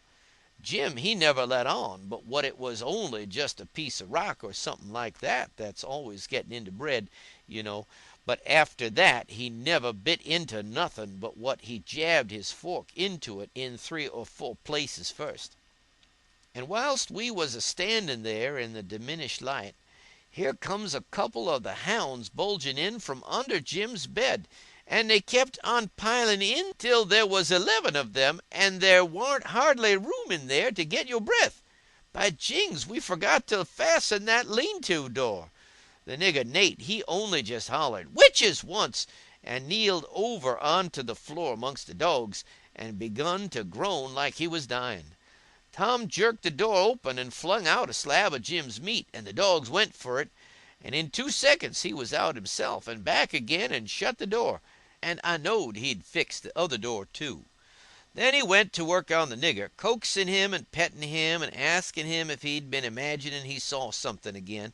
He raised up and blinked his eyes around and says, "Mars Sid, you'll say I's a fool, but if I didn't believe I'd see most 1,000,000 dogs or devils or something, I wished I may die right here in these tracks. I did, most surely. Mars Sid, I felt 'em.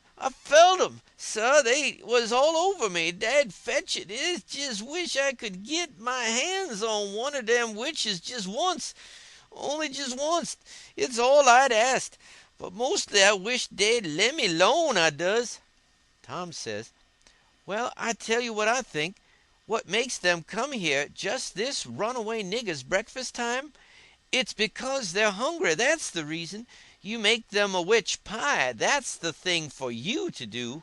"But my land, Mars Sid, how's I gwine make witch pie? I don't know how'll make it. I ain't never hearn of sich a thing before." "Well, then I'll have to make it myself." "Will you do it, honey, will you? I'll worship the ground and your foot, I will." "All right, I'll do it, seeing it's you, and you've been good to us and showed us the runaway nigger. But you got to be mighty careful. When we come around, you turn your back, and then whatever we put in the pan, you don't let on you see it at all. And you don't look when Jim unloads the pan. Something might happen. I don't know what. And above all, don't you handle the witch things." "Handle 'em, Ma Sid? What is you talking about? I wouldn't lay the weight of my finger on 'em, not for 10,000,000,000,000 I wouldn't." End of chapter 36. Chapter 37. That was all fixed. So then we went away and went to the rubbish pile in the backyard, where they keep the old boots and rags and pieces of bottles and wore out tin things and all such truck, and scratched around and found an old thin washpan, and stopped up the holes as well as we could to bake the pie in, and took it down cellar and stole it full of flour, and started for breakfast, and found a couple of shingle nails that Tom said would be handy for a prisoner to scribble his name and sorrows on the dungeon walls with, and dropped one of them in Aunt Sally's apron pocket, which was hanging on a chair, and the other we stuck in the band of Uncle Silas' hat, which was on the bureau, because we had the children say their pa and ma was going to the runaway nigger's house this morning, and then went to breakfast, and Tom dropped the pewter spoon in Uncle Silas' coat pocket, and Aunt Sally wasn't come yet, so we had to wait a little while. And when she come, she was hot and red and cross, and couldn't hardly wait for the blessing. And then she went to sluicing out coffee with one hand and cracking the handiest child's head with her thimble with the other, and says, "I've hunted high and I've hunted low, and it does beat all what has become of your other shirt. My heart fell down amongst my lungs and livers and things, and a hard piece of corn crust started down my throat after it, and got met on the road with a cough, and was shot across the table, and took one of the children in the eye, and curled him up like a fishing worm, and let a cry out of him the size of a war whoop.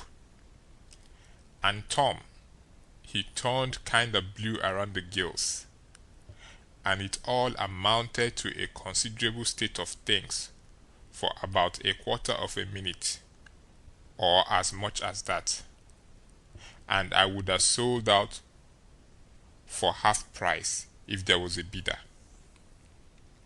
But after that we was all right again. It was the sudden surprise of it that knocked us so kind of cold. Uncle Silas, he says, "It's most uncommon curious. I can't understand it.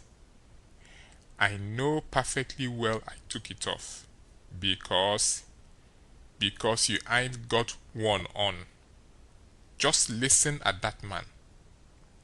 I know you took it off, and know it by a better way than your wool gathering memory, too, because it was on the clothesline yesterday. I see it there myself.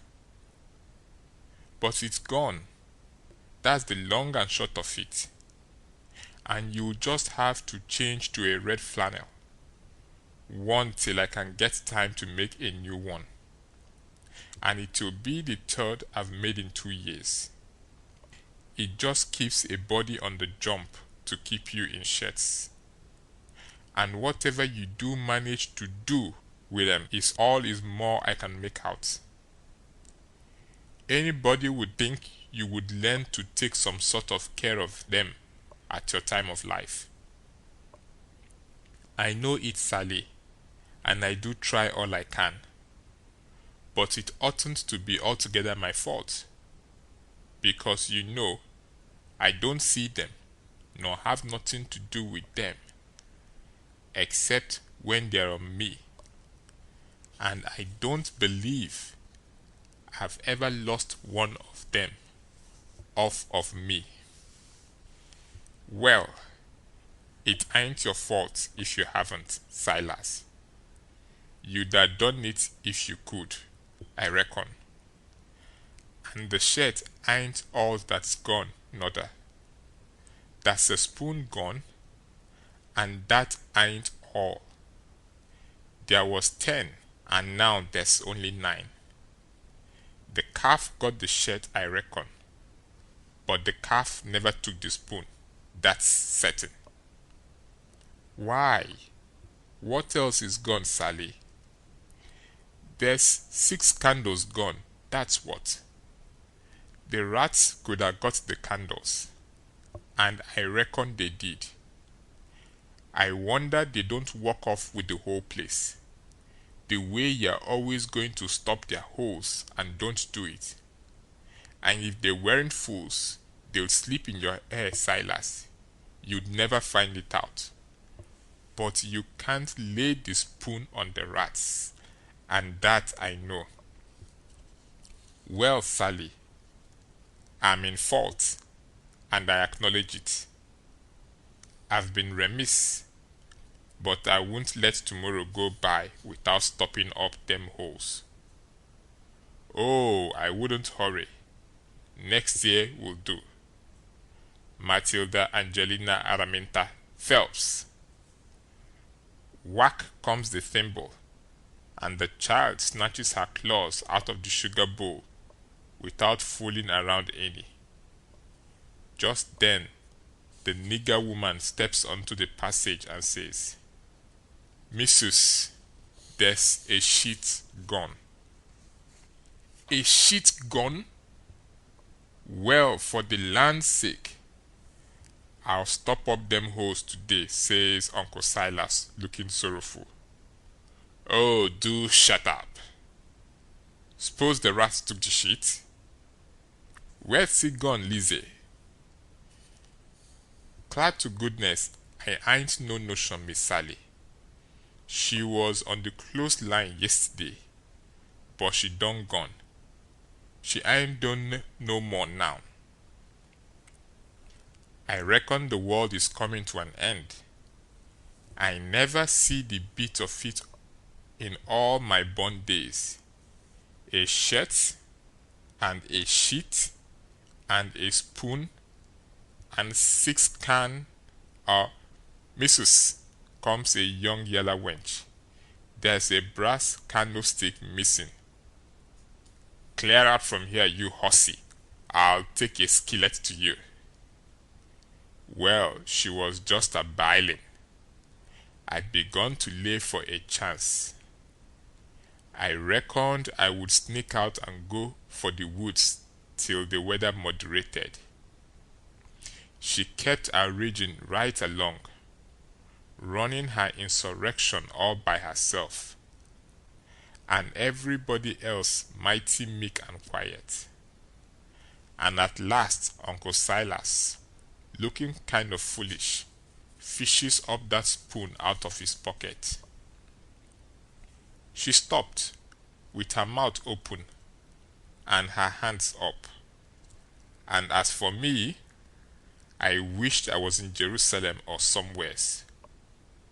But not long, because she says, "It's just as I expected." So you had it in your pocket all the time, and like as not, you've got the other things there too. How'd they get there? I really don't know, Sally, he says, kind of apologizing. Or you know I would tell. I was studying over my text in Acts 17 before breakfast, and I reckon I put it in there, not noticing, meaning to put my testament in, and it must be so because my testament ain't in. But I'll go and see, and if the testament is where I had it, I'll know I didn't put it in, and that will show that I laid the testament down and took up the spoon and, oh, for the land's sake, give a body a rest. Go long now, the whole kit and billing of ye, and don't come nigh me again till I've got back my peace of mind. I'd have heard her if she'd have said it to herself, let alone speaking it out, and I'd have got up and obeyed her if I'd been dead. As we was passing through the sitting room, the old man, he took up his hat, and the shingle nail fell out on the floor, and he just merely picked it up and laid it on the mantel shelf, and never said nothing, and went out. Tom see him do it, and remembered about the spoon, and says, well, it ain't no use to send things by him no more. He ain't reliable. Then he says, but he done us a good turn with the spoon anyway, without knowing it, and so we'll go and do him one without him knowing it, stop up his rat holes. There was a noble good lot of them down cellar, and it took us a whole hour, but we done the job tight and good and ship. Then we had steps on the stairs, and blowed out our light and hid, and here comes the old man with a candle in one hand and a bundle of stuff in the other, looking as absent-minded as year before last.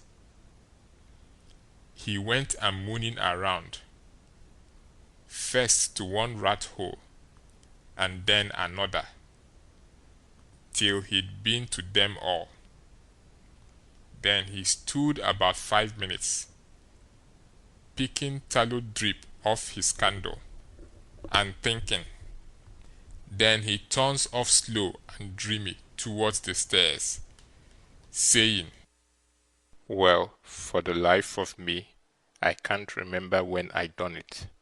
I could have shown her now that I weren't to blame on account of the rats. But never mind, let it go. I reckon it wouldn't do no good. And so he went on a mumbling upstairs, and then we left. He was a mighty nice old man, and always is. Tom was a good deal bothered about what to do for a spoon, but he said we'd got to have it, so he took a think.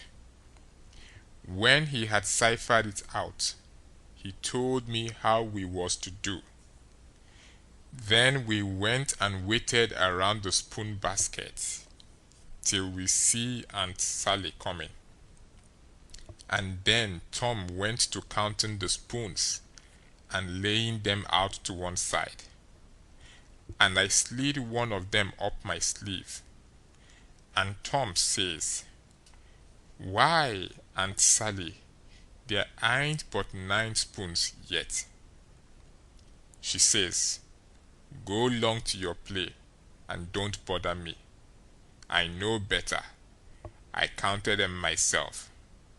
Well, I've counted them twice, Auntie, and I can't make but 9. She looked out of all patience, but of course she come to count. Anybody would. I declare to gracious there ain't but 9, she says. Why? What in the world plague take the things? I'll count them again. So I slipped back the one I had. And when she got done counting, she says, "Hang the troublesome rubbish. There's 10 now."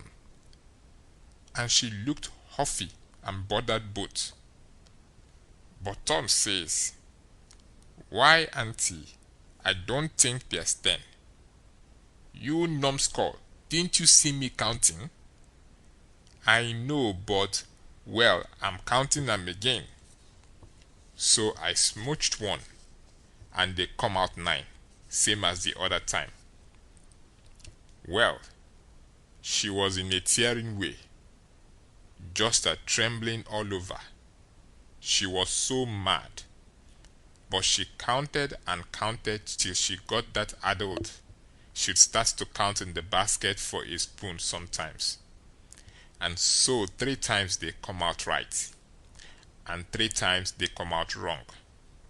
Then she grabbed up the basket and slammed it across the house and knocked the cat's galley west. And she said, "Clear out and let her have some peace. And if we come bothering around her again betwixt that and dinner, she'll skin us." So we had the odd spoon and dropped it in her apron pocket whilst she was giving us her sailing orders. And Jim got it all right, along with her shingle nail before noon. We was very well satisfied with this business, and Tom allowed it was worth twice the trouble it took, because he said now she couldn't ever count them spoons twice alike again to save her life, and wouldn't believe she'd counted them right if she did, and said that after she'd about counted her head off for the next 3 days, he judged she would give it up and offer to kill anybody that wanted her to ever count them anymore. So we put the sheets back on the line that night and stole one out of her closet and kept on putting it back and stealing it again for a couple of days, till she didn't know how many sheets she had anymore, and she didn't care, and weren't going to bullying the rest of her soul about it, and wouldn't count them again, not to save her life. She'd rather die first. So we was all right now. As to the shirts and the sheets and the spoon and the candles, by the help of the calf and the rats and the mixed up counting. And as to the candlestick, it weren't no consequence. It would blow over by and by. But that pie was a job. We had no end of trouble with that pie. We fixed it up away down in the woods and cooked it there, and we got it done at last, and very satisfactory too, but not all in one day, and we had to use up 3 wash pans full of flour before we got through, and we got burnt pretty much all over in places, and eyes put out with the smoke, because you see, we didn't want nothing but a crust, and we couldn't prop it up right, and she would always cave in. But of course, we thought of the right way at last, which was to cook the ladder 2 in the pie.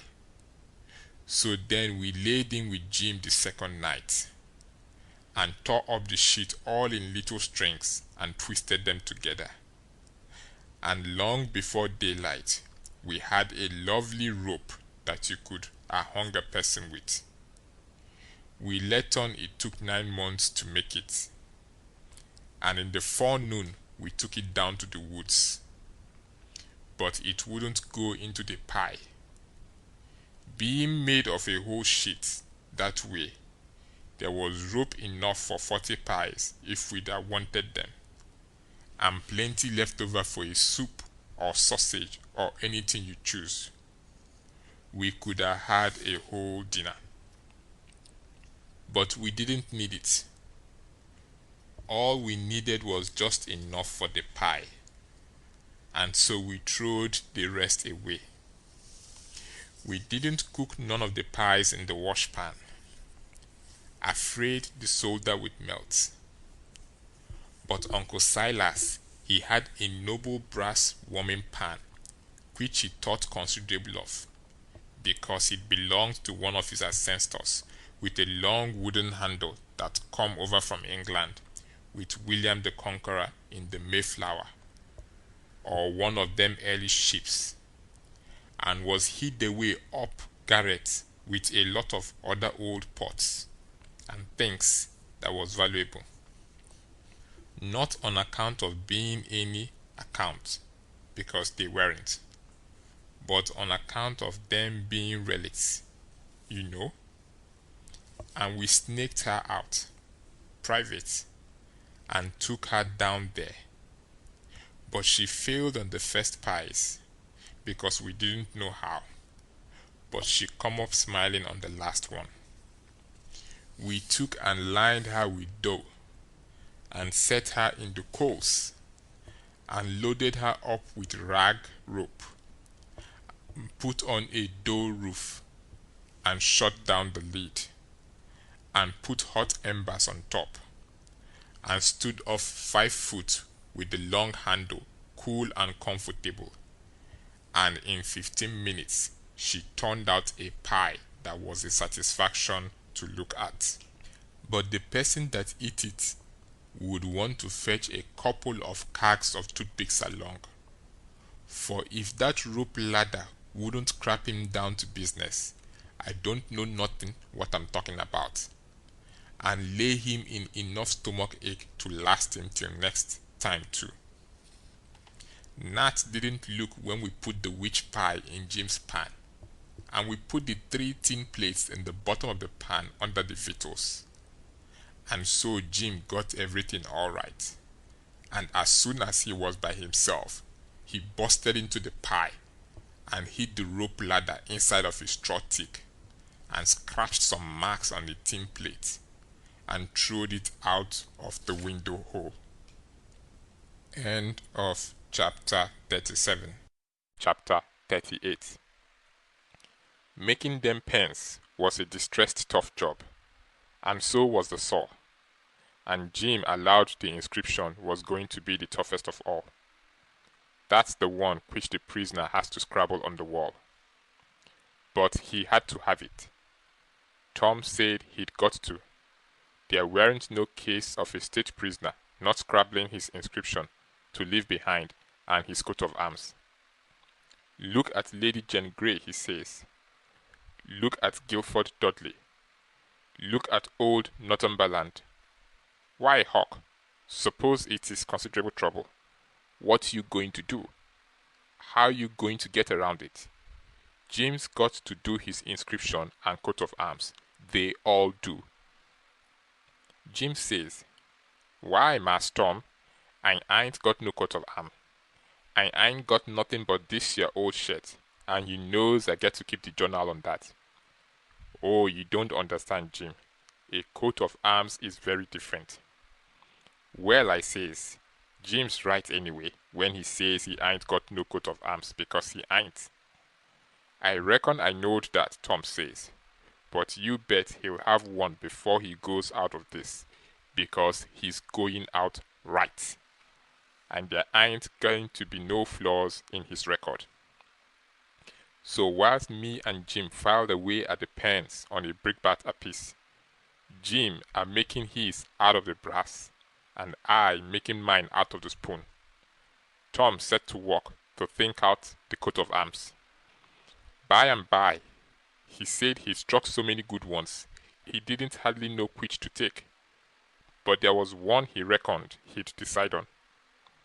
He says, on the scutcheon we'll have a bend OR in the dexter base, a salter Murray MURREY in the first, with a dog, account chart for common charge, and under his foot a chain embattled for slavery with a chevron VAT, V-E-R-T, in a chief engraved, and 3 inverted lines on a field, Azure, A-Z-U-R-E, with the numeral points rampant on a dancet, indented, crest, a runaway nigger, sable, S-A-B-L-E, with his bundle over his shoulder, on a bar sinister, and a couple of ghouls for supporters, which is you and me. Motto, Maggiore fretta, minore auto. Got it out of a book. Means the more haste, the less speed. Gee Wilkins, I says, but what does the rest of it mean? We ain't got no time to bother over that, he says. We got to dig in like all get out.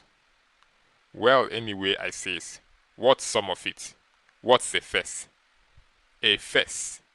A fess is... You don't need to know what a fess is. I'll show him how to make it when he gets to it. Shucks, Tom, I says. I think you might tell a person. What's a bar sinister? Oh, I don't know, but he's got to have it. All the nobility does. That was just his way. If it didn't suit him to explain a thing to you, he wouldn't do it. You might pump at him a week, it wouldn't make no difference. He'd got all that coat of arms business fixed. So now he started in to finish up the rest of that part of the work, which was to plan out a mournful inscription. Said Jim got to have one, like they all done. He made up a lot, and wrote them out on a paper, and read them off so. 1. Here a captive heart busted. 2. Here a poor prisoner, forsook by the world and friends, fretted his sorrowful life. 3. Here a lonely heart broke, and a worn spirit went to its rest, after 37 years of solitary captivity. 4. Here, homeless and friendless, after 37 years of bitter captivity, perished a noble stranger, natural son of Louis XIV. Tom's voice trembled whilst he was reading them, and he most broke down. When he got done, he couldn't no way make up his mind which one for Jim to scrabble onto the wall. They was all so good, but at last he allowed he would let him scrabble them all on. Jim said it would take him a year to scrabble such a lot of chalk onto the logs with a nail, and he didn't know how to make letters besides. But Tom said he would block them out for him, and then he wouldn't have nothing to do but just follow the lines. Then pretty soon he says, come to think, the logs ain't a going to do. They don't have log walls in the dungeon. We got to do the inscriptions into a rock. We'll fetch a rock. Jim said the rock was worse than the logs. He said it would take him such a pissing long time to dig them into the rock he wouldn't ever get out. But Tom said he would let me help him do it. Then he took a look to see how me and Jim was getting along with the pens. It was most pesky tedious hard work and slow, and didn't give my hands no show to get well off the saws, and we didn't seem to make no headway hardly. So Tom says, I know how to fix it. We got to have a rock for the coat of arms and mournful inscriptions, and we can kill 2 birds with that same rock. There's a gaudy big grindstone down at the mill, and we'll smooch it and carve the things on it, and file out the pens and the saw on it too. It weren't no slouch of an idea, and it weren't no slouch of a grindstone nutter, but we allowed we'd tackle it. It weren't quite midnight yet, so we cleared out for the mill, leaving Jim at work. We smudged the grindstone and set out to roll her home, but it was a most nation tough job. Sometimes do what we could, we couldn't keep her from falling over, and she come mighty near mashing us every time. Tom said she was going to get one of us sure before we got through. We got her halfway, and then we was plumb played out and most drowned with sweat. We see it weren't no use. We get to go and fetch Jim. So he raised up his bed and slid the chain off the bed leg and wrapped it round and round his neck, and we crawled out through our hole and down there. And Jim and me laid into that grindstone and walked her along like nothing, and Tom superintended. He could out-superintend any boy I ever see. He knowed how to do everything. Our hole was pretty big, but it weren't big enough to get the grindstone through. But Jim, he took the pick and soon made it big enough. Then Tom marked out them things on it with a nail, and set Jim to work on them, the nail for a chisel, and an iron bolt from the rubbish in the lean-to for a hammer, and told him to work till the rest of his candle quit on him, and then he could go to bed and hide the grindstone under his straw stick and sleep on it. Then we helped him fix his chain back on the bed leg, and was ready for bed ourselves. But Tom thought of something and says, "You got any spiders in here, Jim?" "No, sir, thanks to goodness I ain't, Master Tom." "All right, we'll get you some. But bless you, honey, I don't want none. As afraid of them, I just as soon have rattlesnakes around." Tom thought a minute or two and says, "It's a good idea, and I reckon it's been done. It must have been done. It stands to reason. Yes, it's a prime good idea. Where could you keep it?" "Keep what, Master Tom?" "Why, a rattlesnake." "Do goodness gracious alive, Master Tom. Why, if there was a rattlesnake to come in here, I'd take and bust right out of that log wall. I would, with my head." "Why, Jim, you wouldn't be afraid of it after a little. You could tame it." "Tame it?" "Yes, easy enough. Every animal is grateful for kindness and petting, and they wouldn't think of hurting a person that pets them. Any book will tell you that. You try. That's all I ask. Just try for 2 or 3 days. Why, you can get him so in a little while that he'll love you and sleep with you, and won't stay away from you a minute, and will let you wrap him round your neck and put his head in your mouth." "Please, Master Tom, don't talk so. I can't stand it. He'd let me shove his head in my mouth? For a favour, ain't it? I lay he'd wait with a powerful long time for I to ask him. Even more than that, I don't want him to sleep with me." "Jim, don't act so foolish. A prisoner's got to have some kind of a dumb pet, and if a rattlesnake ain't ever been tried, why, there's more glory to be gained in your being the first to ever try it than any other way you could ever think of to save your life. Why, Master Tom, I don't want no such glory. Snake take and bite Jim's chain off, then where is the glory? No, sir, I don't want no such doings. Blame it, can't you try? I only want you to try. You needn't keep it up if it don't work. But the trouble all done if the snake bite me while I'm trying him. Master Tom, I's willing to tackle most anything that ain't unreasonable. But if you and Huck fetches a rattlesnake in here for me to tame, I's going to leave, that's sure." "Well then, let it go, if you're so bull-headed about it. We can get you some garter snakes, and you can tie some buttons on their tails, and let on their rattlesnakes, and I reckon that will have to do. I can stand them, Master Tom, but blame me if I couldn't get along without them. I tell you that. I never knowed before 'twas so much bother and trouble to be a prisoner." "Well, It always is when it's done right. You got any rats around here? No, sir. I ain't seen none. Well, we'll get you some rats. Why, master? I don't want no rats.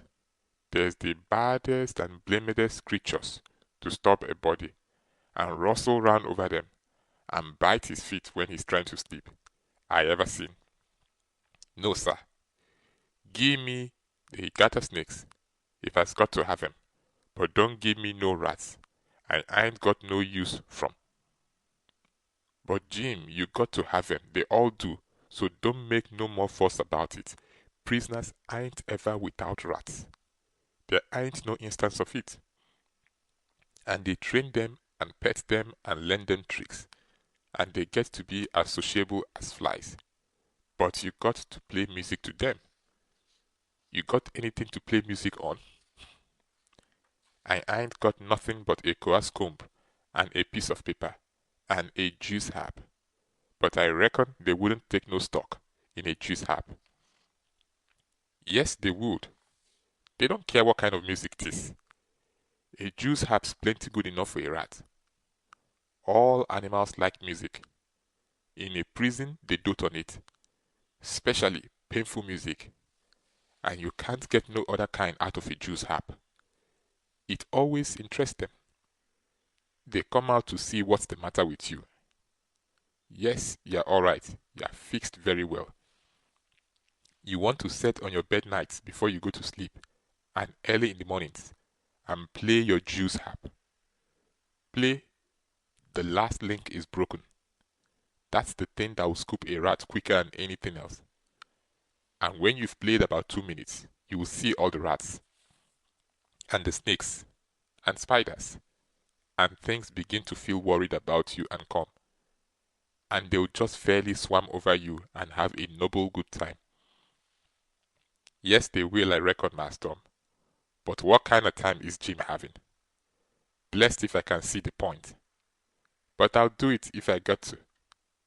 I reckon I better keep the animals satisfied and not have no trouble in the house. Tom waited to think it over and see if there wasn't nothing else, and pretty soon he says, "Oh, there's one thing I forgot.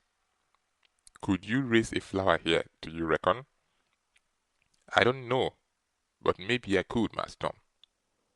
But it's tolerable dark in here, and I ain't got no use for no flower, no how, and should be a powerful sight of trouble." "Well, you try it anyway. Some other prisoners has done it. One of them big cat-tail looking modern stalks could grow in here, Master Tom, I reckon. But she wouldn't be worth half the trouble she'd cause. Don't you believe it. We'll fetch you a little one, and you plant it in the corner over there and raise it. And don't call it mullen. Call it Picciola. That's its right name when it's in a prison, and you want to water it with your tears." "Why, I got plenty spring water, Master Tom. You don't want spring water, you want to water it with your tears. It's the way they always do." "Why, Master Tom, I lay I can raise one of them melon stalks, twist with the spring water, whilst another man's a starting one with tears." "That ain't the idea. You got to do it with tears." "She'll die on my hands, Master Tom. She surely will, 'cause I don't scarcely ever cry." So Tom was stumped, but he studied it over, and then said Jim would have to worry along the best he could with an onion. He promised he would go to the nigger cabins and drop one, private, in Jim's coffee pot in the morning.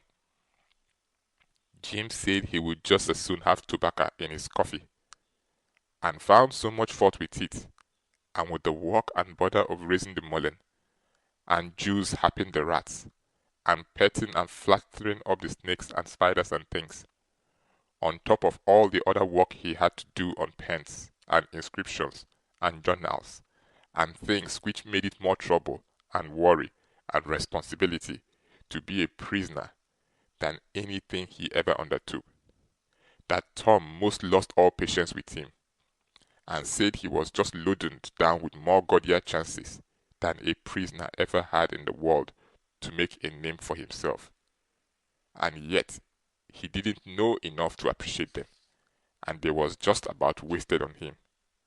So Jim, he was sorry, and said he wouldn't behave so no more, and then me and Tom shoved for bed. End of chapter 38. Chapter 39. In the morning we went up to the village and bought a wire rat trap and fetched it down, and unstopped the best rat hole. And in about an hour we had 15 of the bulliest kind of ones. And then we took it and put it in a safe place under Aunt Sally's bed. But while we was gone for spiders, little Thomas, Franklin, Benjamin, Jefferson, Alexander, Phelps found it there, and opened the door of it to see if the rats would come out, and they did. And Aunt Sally, she come in, and when we got back she was a-standing on top of the bed raising Cain, and the rats was doing what they could to keep off the dull times for her. So she took and dusted us both with the hickory, and we was as much as 2 hours catching another 15 or 16, drat that meddlesome cub, and they warn't the likeliest neither, because the first haul was the pick of the flock. I never see a likelier lot of rats than what that first haul was. We got a splendid stock of sorted spiders and bugs and frogs and caterpillars and one thing or another, and we liked to have got a hornet's nest, but we didn't. The family was at home. We didn't give it right up, but stayed with them as long as we could, because we allowed we'd tire them out or they'd got to tire us out, and they done it. Then we got out of campaign and rubbed on the places, and was pretty near all right again, but couldn't set down convenient.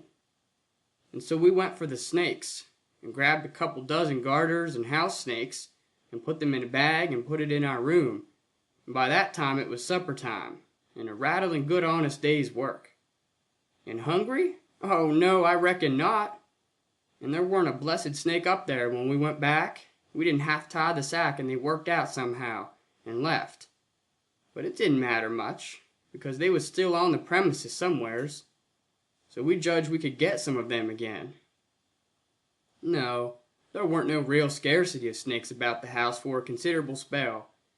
You'd see them dripping from the rafters and places every now and then, and they generally landed in your plate or down the back of your neck, and most of the time where you didn't want them.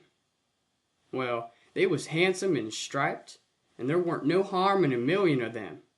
But that never made no difference to Aunt Sally. She despised snakes, be the breed what they might, and she couldn't stand them no way you could fix it. And every time one of them flopped down on her, didn't make no difference what she was doing, she would just lay that work down and light out. I never see such a woman. And you could hear her whoop to Jericho. You couldn't get her to take a hold of one of them with the tongs. And if she turned over and found one in bed, she would scramble out and lift a howl that you would think the house was afire. She disturbed the old man so that he said he could most wish there hadn't ever been no snakes created. Why, after every last snake had been gone clear out of the house for as much as a week, Aunt Sally warn't over it yet. She warn't near over it. When she was settin' thinking about something, you could touch her on the back of her neck with a feather and she would jump right out of her stockings. It was very curious. But Tom said all women was just so. He said they was made that way for some reason or other. We got a licking every time one of our snakes come in her way, and she allowed these lickings warn't nothin' to what she would do if we ever loaded up the place again with them. I didn't mind the lickings, because they didn't amount to nothing, but I minded the trouble we had to lay in another lot. But we got them laid in, and all the other things, and you never see a cabin as blithesome as Jim's was when they'd all swarm out for music and go for 'em. Jim didn't like the spiders, and the spiders didn't like Jim, and so they'd lay for him and make it mighty warm for him. And he said that between the rats and the snakes and the grindstone, there weren't no room in bed for him, scarcely. And when there was, a body couldn't sleep. It was so lively. And it was always lively, he said, because they never all slept at one time, but took turn about. So when the snakes was asleep, the rats was on deck, and when the rats turned in, the snakes come on watch.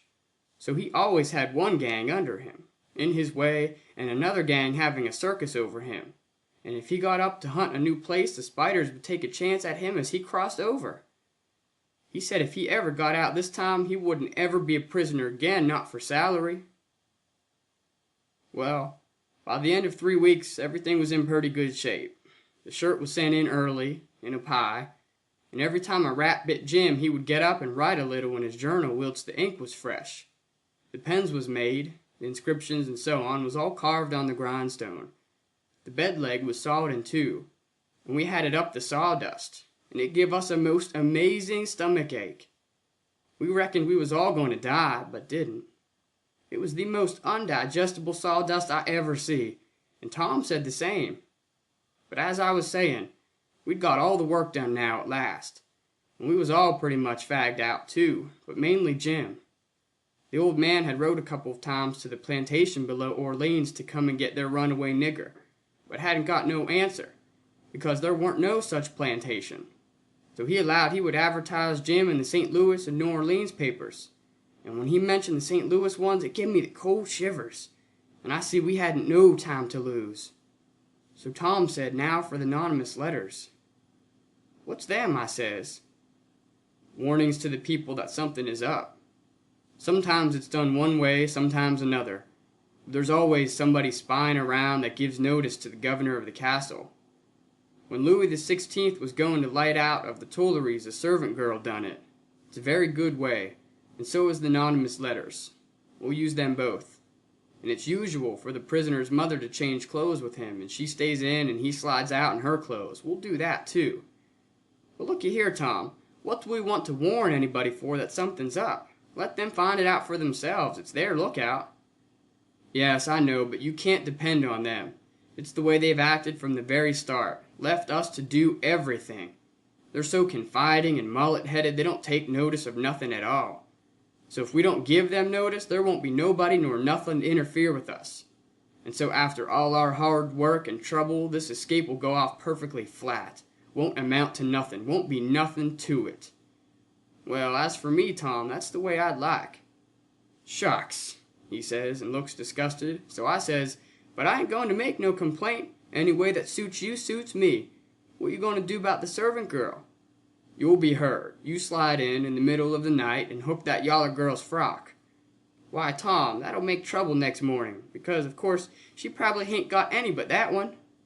I know, but you don't want it but 15 minutes to carry the anonymous letter and shove it under the front door. All right, then, I'll do it, but I could carry it just as handy in my own togs.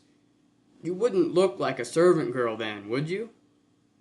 No, but there won't be nobody to see what I look like anyway. That ain't got nothing to do with it.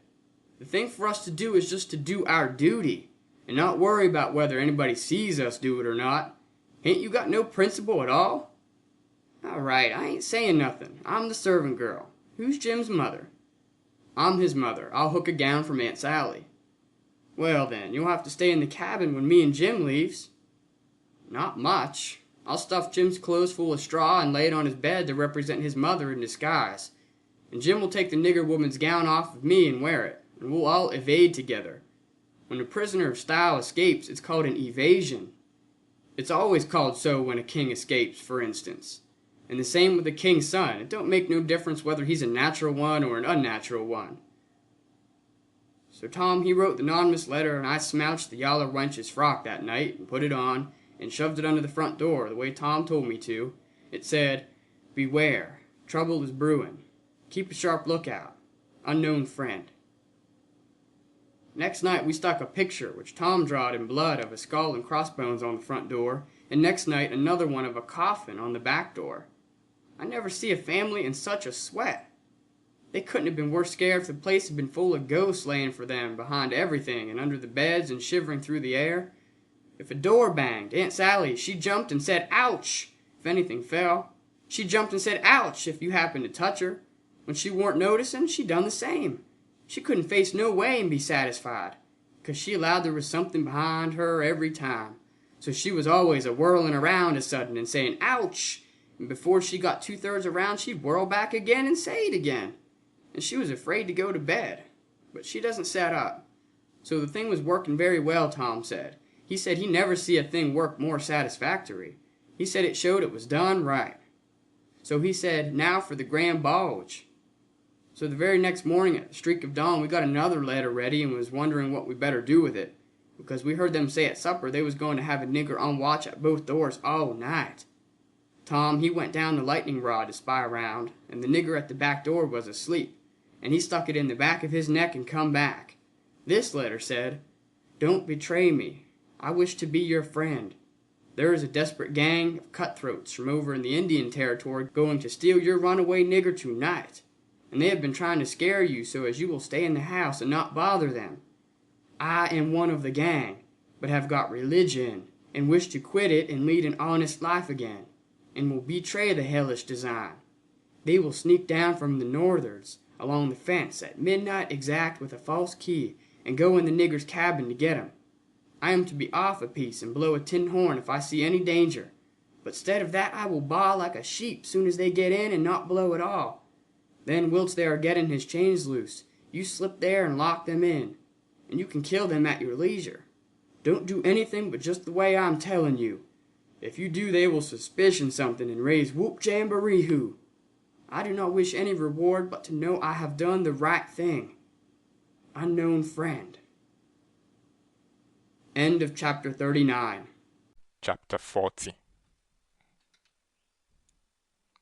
We was feeling pretty good after breakfast, and took my canoe and went over the river a fishing, with a lunch, and had a good time, and took a look at the raft and found her all right, and got home late to supper, and found them in such a sweat and worry they didn't know which end they were standing on, and made us go right off to bed the minute we was done supper, and wouldn't tell us what the trouble was, and never let on a word about the new letter, but didn't need to, because we knowed as much about it as anybody did.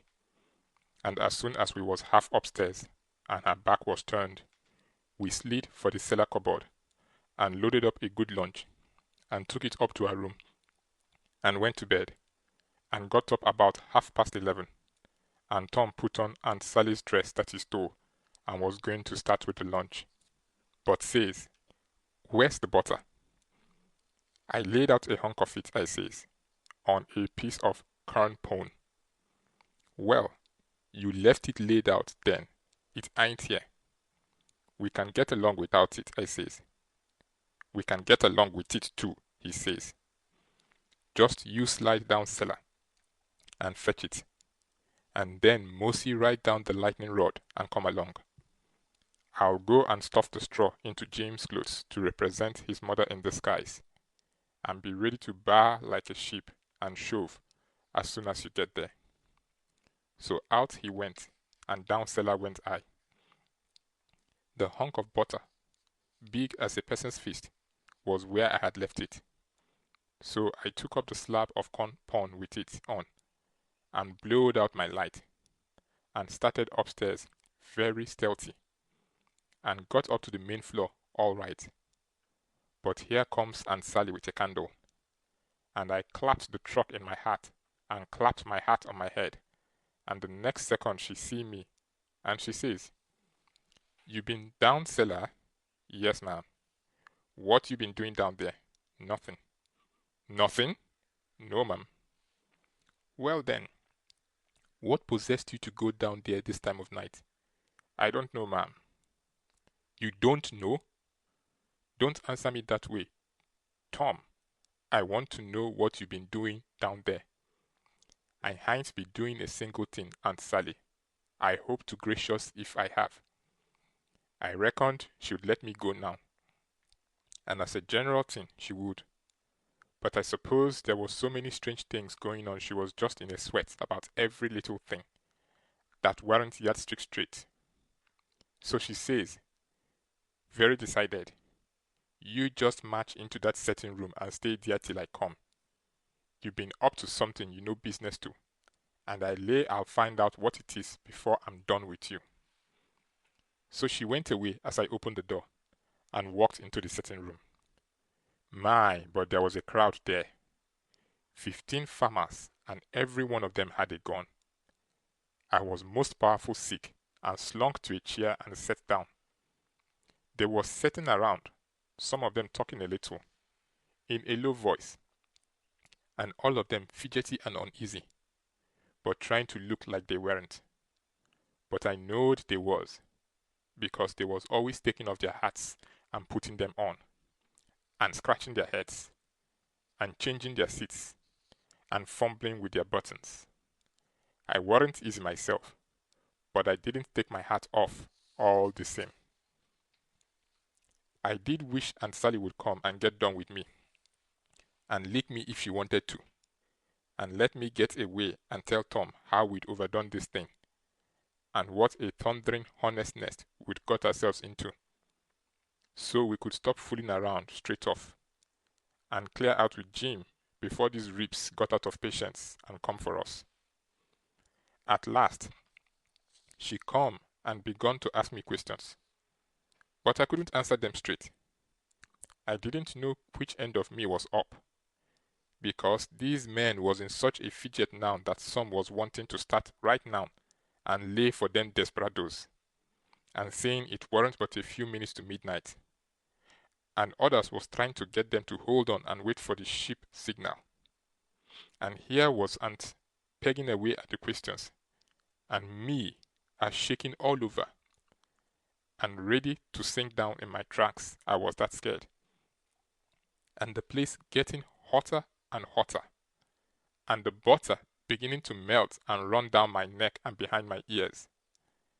And pretty soon, when one of them says, "I'm for going and getting in the cabin first and right now, and catching them when they come," I most dropped, and a streak of butter come a trickling down my forehead, and Aunt Sally she see it, and turns white as a sheet, and says, "For the land's sake, what is the matter with the child?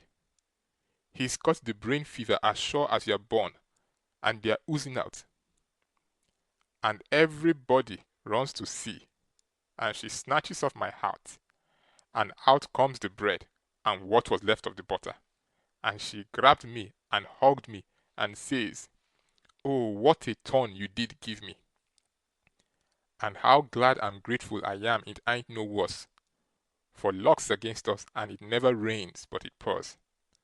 And when I see that truck, I thought we'd lost you, for I knowed by the color and all it was just like your brains would be if... Dear, dear, why wouldn't you tell me that was what you'd been down there for? I wouldn't have cared. Now clear out to bed and don't let me see no more of you till morning." I was upstairs in a second, and down the lightning rod in another one, and shining through the dark for the lean-to. I couldn't hardly get my words out, I was so anxious. But I told Tom, as quick as I could, we must jump for it now, and not a minute to lose. The house full of men yonder with guns. His eyes just blazed, and he says, "No? Is that so? Ain't it bully? Why, Huck, if it was to do over again, I bet I could fetch 200. If we could put it off till... Hurry, hurry, I says. Where's Jim? Right at your elbow. If you reach out your arm, you can touch him. He's dressed and everything's ready. Now we'll slide out and give the ship signal." But then we heard the tramp of men coming to the door, and heard them begin to fumble with the padlock, and heard a man say, "I told you we'd be too soon. They haven't come. The door is locked. Here, I'll lock some of you into the cabin, and you lay for 'em in the dark, and kill 'em when they come, and the rest scatter around a piece, and listen if you can hear them coming." So in they come, but couldn't see us in the dark, and most trod on us whilst we was hustling to get under the bed. But we got under all right, and out through the hole, swift but soft. Jim first, me next, and Tom last, which was according to Tom's orders. Now we was in the lean-to, and had trampings close by outside. So we crept to the door, and Tom stopped us there, and put his eye to the crack, but couldn't make out nothing. It was so dark, and whispered and said he would listen for the steps to get further. And when he nudged us, Jim must glide out first, and him last. So he set his ear to the crack and listened, and listened, and listened, and the steps are scraping around out there all the time. And at last he nudged us, and we slid out, and stooped down, not breathing, and not making the least noise, and slipped stealthy towards the fence in engine file, and got to it all right, and me and Jim over it. But Tom's breeches catched fast on a splinter on the top rail, and then he heard the steps coming. So he had to pull loose, which snapped the splinter, and made a noise. And as he dropped in our tracks and started, somebody sings out, "Who's that? Answer or I'll shoot." But we didn't answer. We just unfurled our heels and shoved. Then there was a rush and a bang, bang, bang, and the bullets fairly whizzed around us. We heard them sing out, "Here they are. They've broke for the river. After 'em, boys, and turn loose the dogs." So here they come full tilt. We could hear them because they wore boots and yelled, but we didn't wear no boots and didn't yell. We was in the path to the mill, and when they got pretty close onto us, we dodged into the bush and let them go by, and then dropped in behind them. They'd had all the dogs shut up, so they wouldn't scare off the robbers. But by this time somebody had let them loose, and here they come, making pow-wow enough for a million. But they was our dogs, so we stopped in our tracks till they catched up.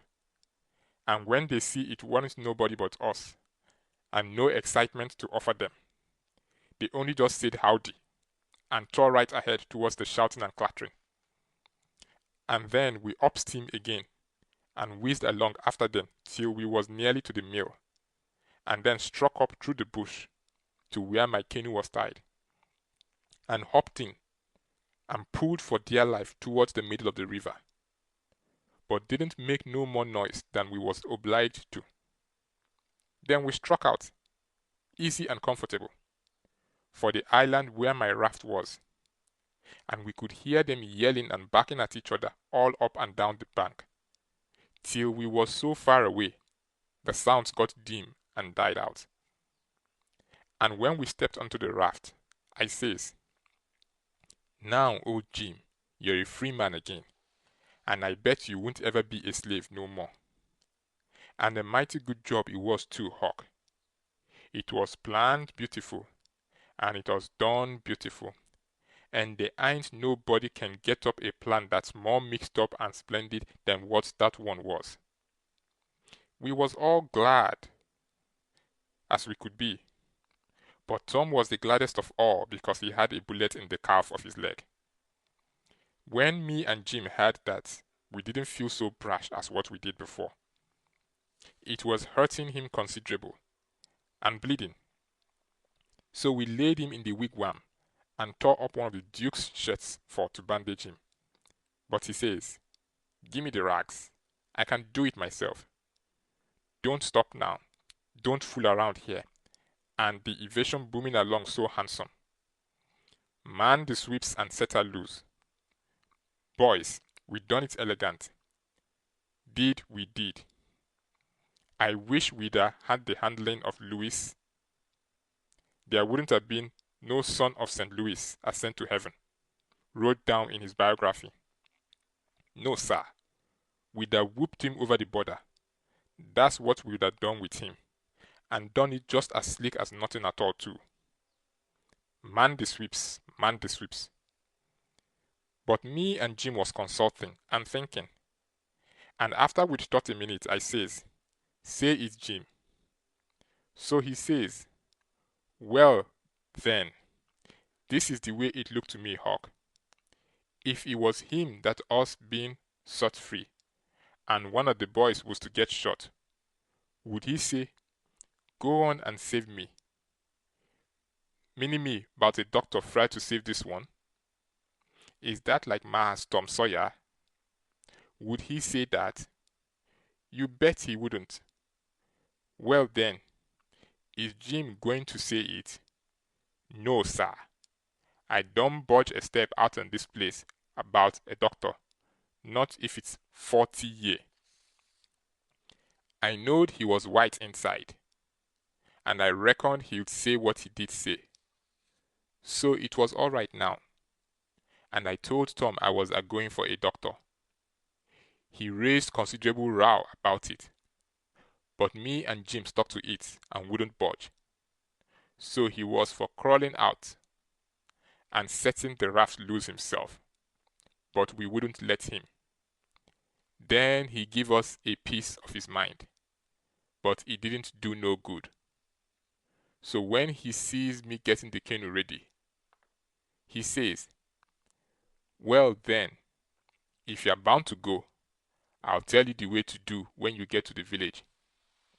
Shut the door and blindfold the doctor tight and fast, and make him swear to be silent as the grave, and put a purse full of gold in his hand, and then take and lead him all around the back alleys, and everywhere in the dark, and then fetch him here in the canoe, in a roundabout way amongst the islands, and search him and take his chalk away from him, and don't give it back to him till you get him back to the village, or else he will chalk this raft so he can find it again.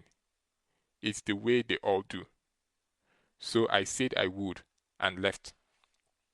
And Jim was to hide in the woods when he see the doctor coming, till he was gone again. End of chapter 40.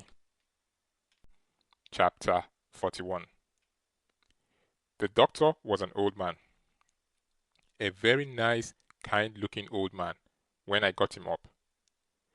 I told him me and my brother was over on Spanish Island hunting yesterday afternoon, and camped on a piece of raft we found, and about midnight he must have kicked his gun in his dreams, for it went off and shot him in the leg, and we wanted him to go over there and fix it, and not say nothing about it, nor let anybody know, because we wanted to come home this evening and surprise the folks. Who is your folks? He says. The Phelpses, down yonder. Oh, he says. And after a minute he says, how do you say he got shot? He had a dream, I says, and it shot him. Singular dream, he says. So he lit up his lantern and got his saddlebags, and we started. But when he sees the canoe, he didn't like the look of her. Said she was big enough for one, but didn't look pretty safe for two. I says, oh, you needn't be afeard, sir. She carried the three of us easy enough. What's three? Why, me and Sid, and the guns, that's what I mean. Oh, he says. But he put his foot on the gunwale and rocked her, and shook his head, and said he reckoned he'd look around for a bigger one. But they was all locked and chained, so he took my canoe, and said for me to wait till he come back, or I could hunt around further, or maybe I better go down home and get them ready for the surprise if I wanted to. But I said I didn't. So I told him just how to find the raft, and then he started. I struck an idea pretty soon. I says to myself, suppose he can't fix that leg just in 3 shakes of a sheep's tail, as the saying is. Supposing it takes him 3 or 4 days. What are we going to do? Lay around here till he lets the cat out of the bag? No, sir. I know what I'll do. I'll wait, and when he comes back, if he says he's got to go any more, I'll get down there too, if I swim, and we'll take and tie him, and keep him, and shove out down the river. And when Tom's done with him, we'll give him what it's worth, or all we got, and then let him get ashore. So then, I crept into a lumber pile to get some sleep, and next time I waked up, the sun was way up over my head. I shot out and went for the doctor's house, but they told me he'd gone away in the night sometime or other, and weren't back yet. Well, thinks I, that looks powerful bad for Tom, and I'll dig out for the island right off. So away I shoved, and turned the corner, and nearly rammed my head into Uncle Silas' stomach. He says, "Why, Tom, where you been all this time, you rascal?" "I hain't been nowheres," I says. "Only just hunting for the runaway nigger, me and Sid." "Why, wherever did you go?" he says. "Your aunt's been mighty uneasy." "She needn't," I says, "because we was all right. We followed the men and the dogs, but they outrun us, and we lost them. But we thought we had them on the water, so we got a canoe, and took out after them and crossed over, but couldn't find nothing of them. So we cruised along upshore till we got kind of tired and beat out, and tied up the canoe and went to sleep, and never waked up till about an hour ago. Then we paddled over here to hear the news, and Sid's at the post office to see what he can hear, and I'm branching out to get something to eat for us, and then we're going home." So then we went to the post office to get Sid, but just as I suspicioned, he weren't there. So the old man, he got a letter out of the office, and we waited a while longer, but Sid didn't come. So the old man said, "Come along, let Sid foot it home, or canoe it, when he got done fooling around, but we would ride." I couldn't get him to let me stay and wait for Sid, and he said there weren't no use in it, and I must come along and let Aunt Sally see we was all right. When we got home, Aunt Sally was that glad to see me she laughed and cried both, and hugged me, and gave me one of them lickings of arm that don't amount to shocks, and said she'd serve Sid the same when he come. And the place was plumb full of farmers and farmers' wives, to dinner, and such another clack a body never had. Old Mrs. Hotchkiss was the worst. Her tongue was a-going all the time. "Well, Sister Phelps, I've ransacked that air cabin over, and I believe the nigger was crazy." I says to Sister Damrell, "Didn't I, Sister Damrell?" I say, "He's crazy." Them's the very words I said. You all heard me. He's crazy. Everything shows it. Look at that grindstone. Want to tell me any creatures in his right mind is going to scrabble all them crazy things onto a grindstone? Here sich and sich a person busted his heart, and here so and so pegged along for 37 years, and all that natural son of Louis somebody, and such everlasting rubbish. He's plumb crazy. It's what I says in the first place, it's what I says in the middle, and it's what I say last, and all the time. The nigger's crazy. Crazy's Nebuchadnezzar, says I. And look at that air letter made out of rags, Sister Hotchkins, says old Mrs. Damrell. What in the name of goodness could he ever want of? The very words I was a-saying no longer ago than this minute to Sister Otterback, and she tell you so herself. She look at that air rag ladder. And yes, look at it. What could he have wanted of it? Sister Hotchkins, but how in the nation did they get that grindstone in there anyway? And who dug that air hole? And who, my very words, Brett Penrod, I was a-saying, pass that air saucer, oh my lasses, won't ye? I was a-saying to Sister Dunlap just this minute, how did they get that grindstone in there? Without help, mind you. Without help. That's what 'tis. Don't tell me, says I. There was help. And there was a plenty of help too. There's been a dozen a helping that nigger. And like I'd skin every last nigger on this place, but I'd find out who done it. And moreover, a dozen, says you, 40 couldn't have done everything that's been done. Look at them case knife saws and things. How tedious they've been made. Look at that big leg sawed off with them. A week's work for 6 men. Look at that nigger made out straw on the bed. And look at, you may well say it, Bra Hightower. It's just as I was saying to Bra Phelps, his own self. What do you think of it, Sister Hotchkiss? Think of what Bra Phelps says I. Think of that bed leg sawed off that way. Think of it, says I. I lay it never sawed itself off, says I. Somebody sawed it, says I. That's my opinion. Take it or leave it. It mayn't be no count, says I. But such as it is, it's my opinion, says I. And if anybody can start a better one, says I, let him do it, says I. That's all. I says to Sister Dunlap, why, dog my cats, there must have been a house full of niggers in there every night for 4 weeks to have done all that work, Sister Phelps. Look at that shirt. Every night for 4 weeks to have done all that work, Sister Phelps. Look at that shirt.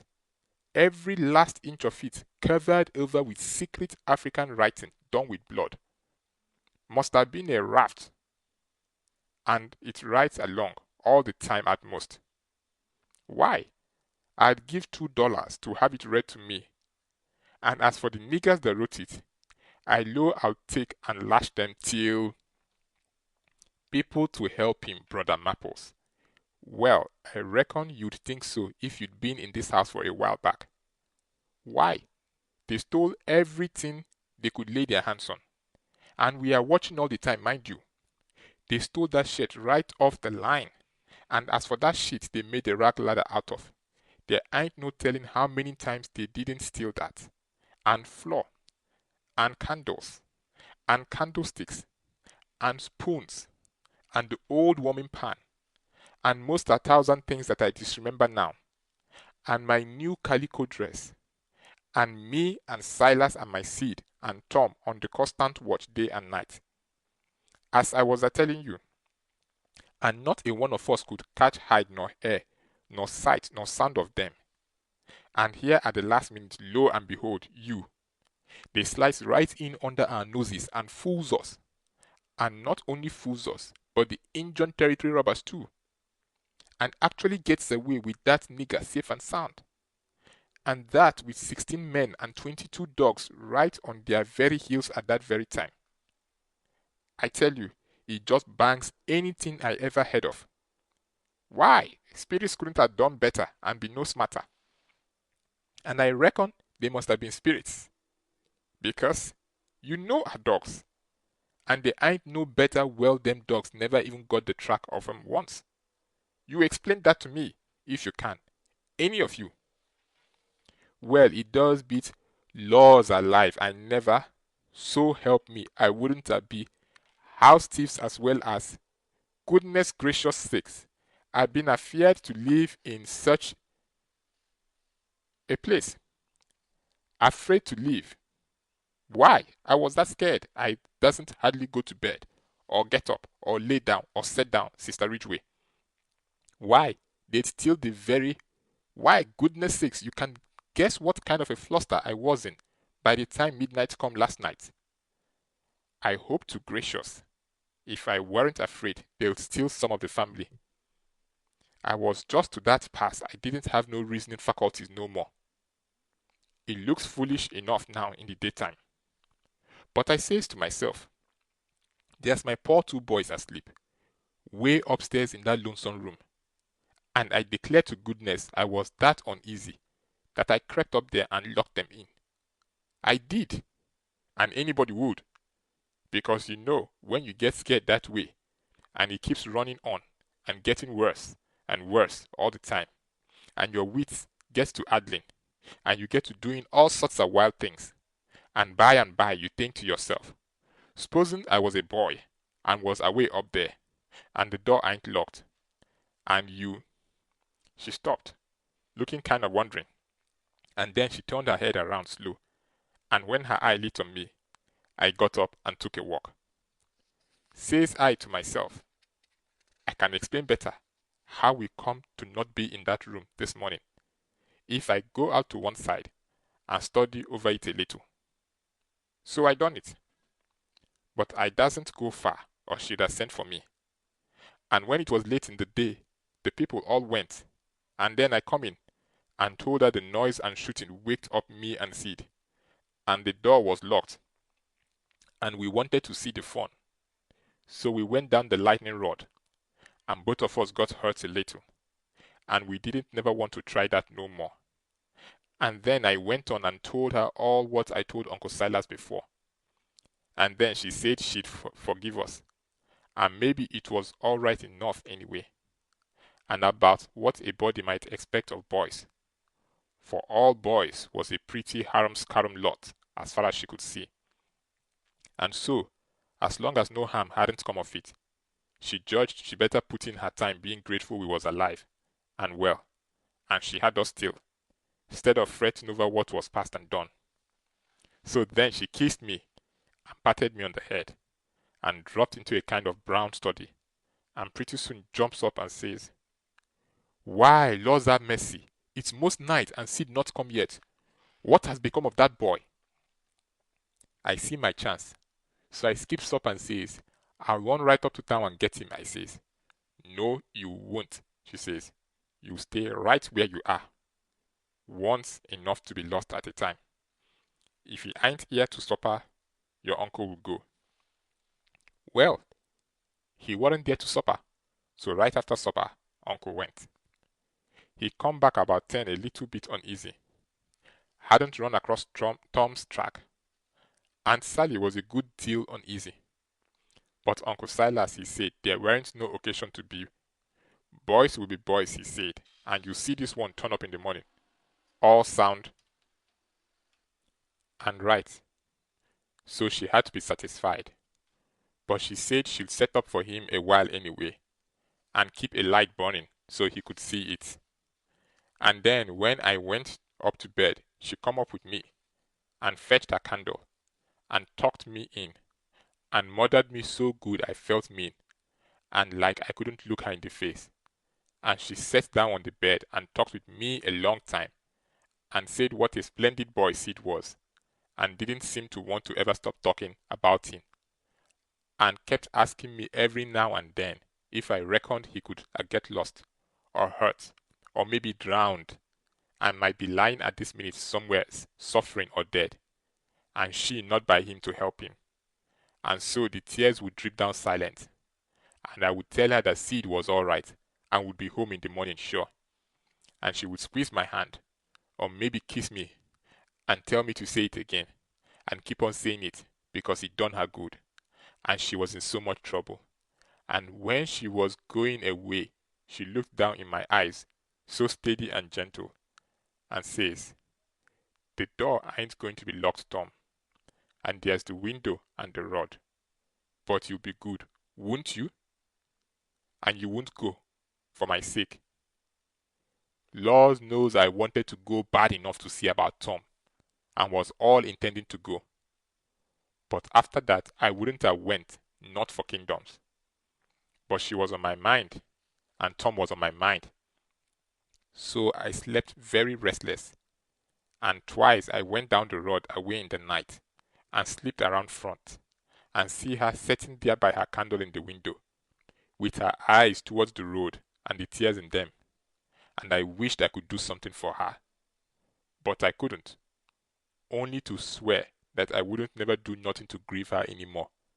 And the third time I waked up at dawn and slid down, and she was there yet, and her candle was most out, and her old grey head was resting on her hand, and she was asleep. End of chapter 41. Chapter 42. The old man was up again before breakfast, but couldn't get no track of Tom, and both of them sat at the table thinking, and not saying nothing, and looking mournful, and their coffee getting cold, and not eating anything. And by, the old man says, "Did I give you the letter?" "What letter?" "The one I got yesterday out of the post office." "No, you didn't give me no letter." Well, I must have forgot it. So he rummaged his pockets, and then went off somewhere where he had laid it down, and fetched it and gave it to her. She says, "Why, it's from St. Petersburg. It's from Sis." I allowed another walk would do me good, but I couldn't stir. But before she could break it open, she dropped it and run, for she sees something, and so did I. It was Tom Sawyer on a mattress, and that old doctor, and Jim in her calico dress, with his hands tied behind him, and a lot of people. I hid the letter behind the first thing that come handy, and rushed. She flung herself at Tom, crying, and says, "Oh, he's dead, he's dead. I know he's dead." And Tom, he turned his head a little, and muttered something or other, which showed he weren't in his right mind. Then she flung up her hands and says, "He's alive! Thank God! And that's enough." And she snatched a kiss of him, and flew for the house to get the bed ready, and scattering orders right and left at the niggers and everybody else, as fast as her hands could go, as fast as her tongue could go, every jump of the way. I followed the men to see what they was going to do with Jim, and the old doctor and Uncle Silas followed after Tom into the house. The men was very huffy, and some of them wanted to hang Jim for an example to all the other niggers around there, so they wouldn't be trying to run away like Jim done, and making such a raft of trouble, and keeping a whole family scared most to death for days and nights. But the others said, "Don't do it. It wouldn't answer at all. He ain't a nigger, and his owner would turn up and make us pay for him, sure." So that cooled them down a little, because the people that's always the most anxious for to hang a nigger that ain't done just right is always the very ones that ain't the most anxious to pay for him when they've got their satisfaction out of him. They cost Jim considerable dough, and give him a cuff or two side the head once in a while.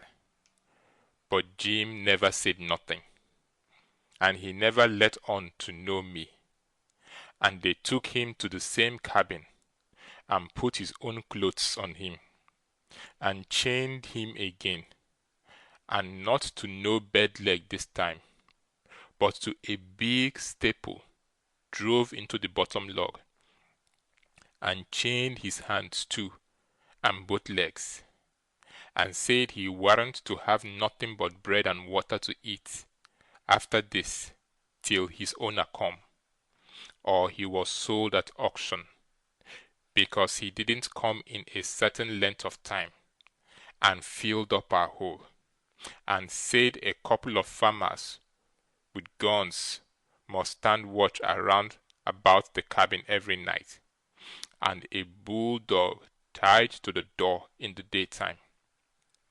And about this time they was through with the job, and was tapering off with a kind of general goodbye cussing, and then the old doctor comes and takes a look and says, "Don't be no rougher on him than you are obliged to, because he ain't a bad nigger." When I got to where I found the boy, I see I couldn't cut the bullet out without some help, and he weren't in no condition for me to leave to go and get help, and he got a little worse and a little worse, and after a long time he went out of his head, and wouldn't let me come and nigh him any more. and said if I chucked his raft, he'd kill me, and no end of wild foolishness like that. And I see I couldn't do anything at all with him. So I says, I got to have help somehow. And the minute I says it, out crawls this nigger from somewheres, and says he'll help. And he done it too, and done it very well. Of course I judged he must be a runaway nigger. And there I was. And there I had to stick right straight all the rest of the day and night. It was a fix, I tell you. I had a couple of patients with the chills. And of course, I'd have liked to run up to town and see them. But I dasn't, because the nigger might get away, and then I'd be to blame. And yet never a skiff come close enough for me to hail. So there I had to stick plumb until daylight this morning, and I never see a nigger that was a better nurse or faithfuler. And yet he was risking his freedom to do it, and was all tired out too. And I see plain enough he'd been worked main hard lately. I liked the nigger for that. I tell you, gentlemen, a nigger like that is worth $1,000, and kind treatment too. I had everything I needed, and the boy was doing as well as there he would have done at home. Better maybe because he was so quiet. But there I was, with both of them on my hands, and there I had to stick till about dawn this morning. Then some men in a skiff come by, and as good luck would have it, the nigger was sitting by the pallet, with his head propped on his knees, sound asleep. So I motioned them in quiet, and they slipped up on him and grabbed him and tied him before he knowed what he was about, and we never had no trouble.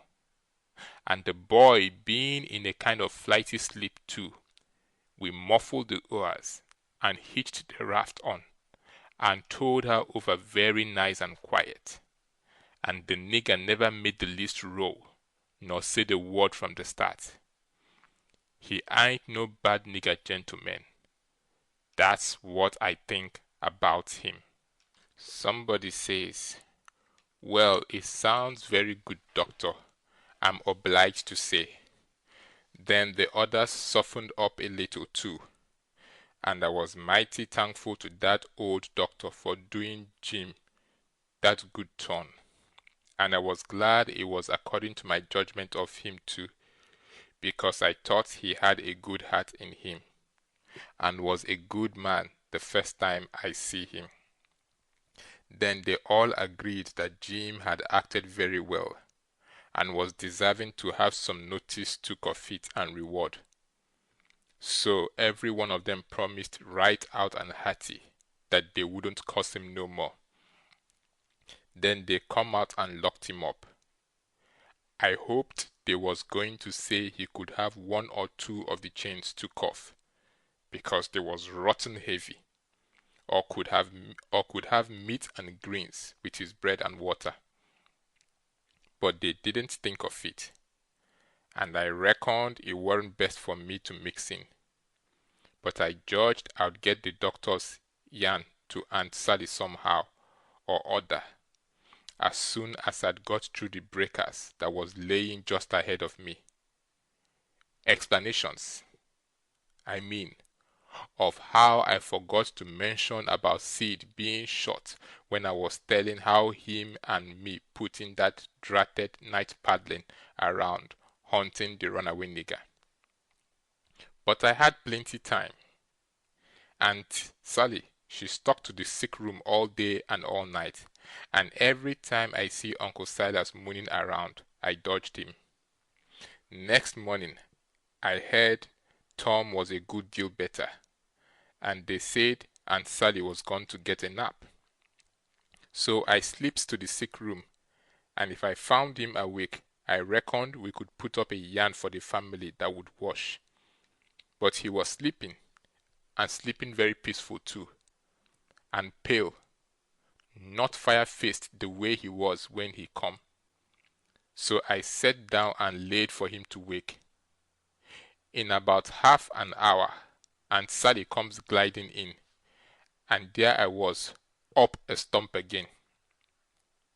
She motioned me to be still, and sat down by me, and began to whisper, and said we could all be joyful now because all the symptoms was first rate, and he'd been sleeping like that for ever so long, and looking better and peacefuler all the time, and 10 to 1 he would wake up in his right mind.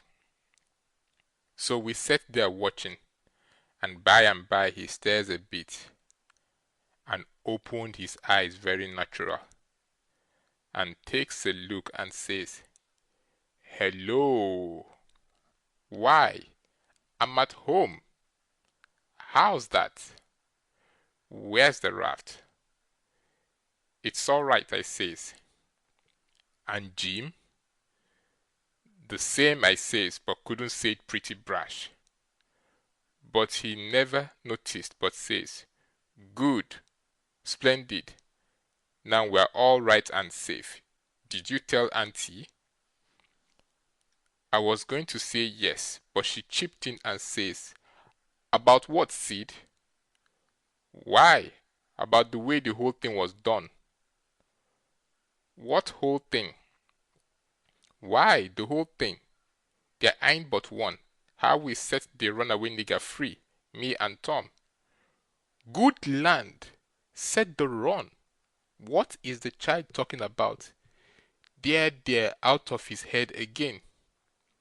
"No, I ain't out of my head. I know all what I'm talking about. We did set him free, me and Tom.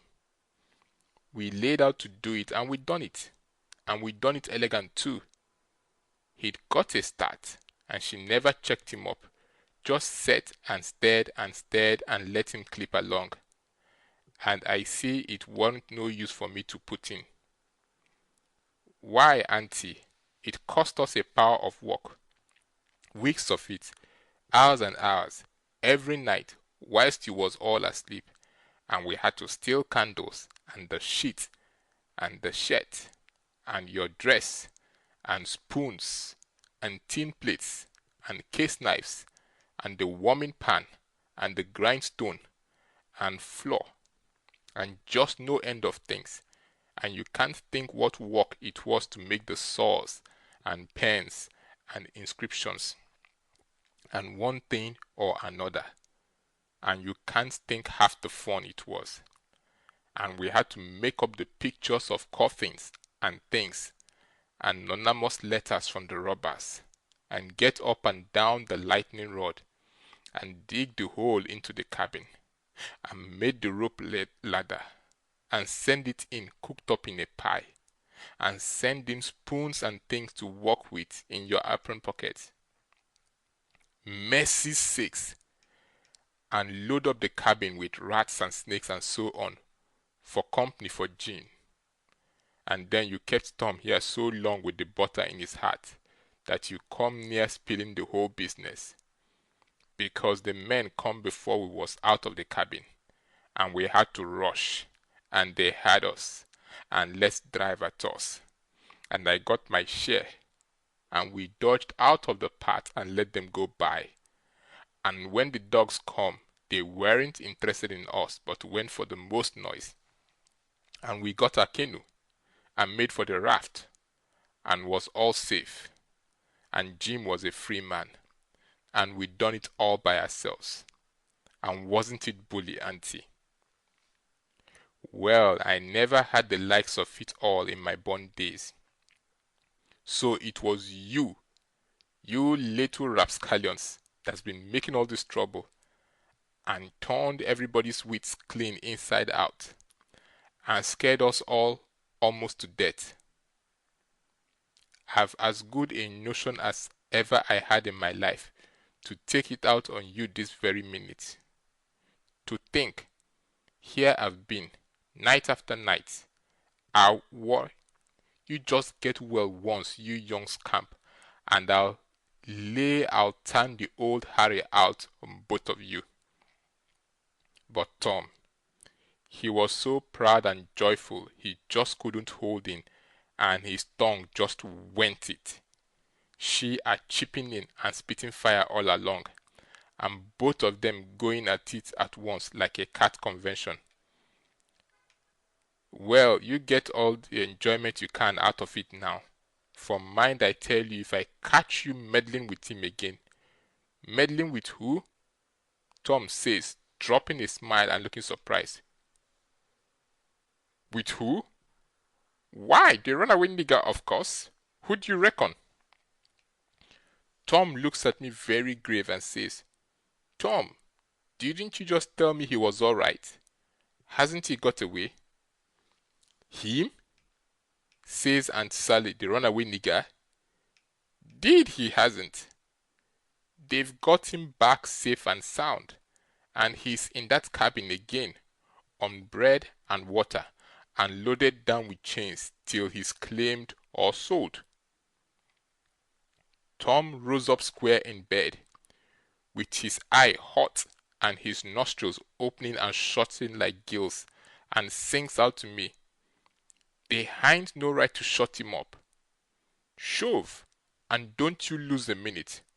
Turn him loose, he ain't no slave. He's as free as any creature that walks this earth." "What does the child mean?" "I mean every word I say, Aunt Sally, and if somebody don't go, I'll go. I've knowed him all his life, and so has Tom there. Old Miss Watson died 2 months ago, and she was ashamed she ever was going to sell him down the river, and said so, and she set him free in her will." "Then why on earth did you want to set him free for, seeing he was already free?" "Well, that is a question, I must say, and just like women. Why, I wanted the adventure of it, and I waded neck deep in blood too. Goodness alive, Aunt Polly, if she wasn't standing right there just inside the door, looking as sweet and contented as an angel half full of pie, I wish I may never." Aunt Sally jumped for her, and almost hugged the head off of her, and cried over her, and I found a good enough place for me under the bed, for it was getting pretty sultry for us, seemed to me, and I peeped out, and in a little while Tom's Aunt Polly shook herself loose, and stood there looking across at Tom over her spectacles, kind of grinding him into the earth, you know, and then she says, "Yes, you better turn your head that way. I would if I was you, Tom." "Oh, dearie me," says Aunt Sally, "is he changed so?" "Why, that ain't Tom, it's Sid." Tom's, why, where is Tom? He was here a minute ago." "You mean, where's Huck Finn? That's what you mean? I reckon I hain't raised such a scamp as my Tom all these years not to know him when I see him. That would be a pretty howdy-do. Come out from under that bed, Huck Finn." So I done it, but not feeling brash. And Sally, she was one of the mixed, upsetest looking persons I ever see, except one, and that was Uncle Silas, when he come in and they told it all to him. It kind of made him drunk, as you may say, and he didn't know nothing at all the rest of the day, and preached a prayer meeting sermon that night that gave him a rattling reputation, because the oldest man in the world couldn't have understood it. So Tom's Aunt Polly, she told all about who I was and what, and I had to up and tell how I was in such a tight place that when Mrs. Phelps took me for Tom Sawyer, she chipped in and says, "Oh, go on and call me Aunt Sally. I'm used to it now, and times no need to change." that when Aunt Sally took me for Tom Sawyer, I had to stand it. There weren't no other way, and I knowed he wouldn't mind, because it would have been nuts for him, being a mystery, and he'd make an adventure out of it, and be perfectly satisfied. And so it turned out, and he let on to be Sid, and made things as soft as he could for me. And his Aunt Polly, she said Tom was right about old Miss Watson setting Jim free in her will. And so, sure enough, Tom Sawyer had gone and took all that trouble and bother to set a free nigger free, and I couldn't ever understand before, until that minute and that talk, how he could help a body set a nigger free with his bringing up. Well, Aunt Polly, she said that when Aunt Sally wrote to her that Tom and Sid had come all right and safe, she says to herself, "Look at that now. I might have expected it, letting him go off that way without anybody to watch him. So now I got to go and traps all the way down the river, 1100 mile, and find out what that creature's up to this time, as long as I couldn't seem to get any answer out of you about it." "Why, I never had nothing from you," says Aunt Sally. "Well, I wonder. Why, I wrote you twice to ask you what you could mean by Sid being here." "Well, I never got 'em, sis." Aunt Polly, she turns around slow and severe and says, "You, Tom." "Well, what?" he says, kind of pettish. "Don't you what me, you impudent thing, hand out them letters." "What letters?" "Them letters. I'd be bound if I have to take a hold of you. They're in the trunk, there now, and they're just the same as they was when I got them out of the office.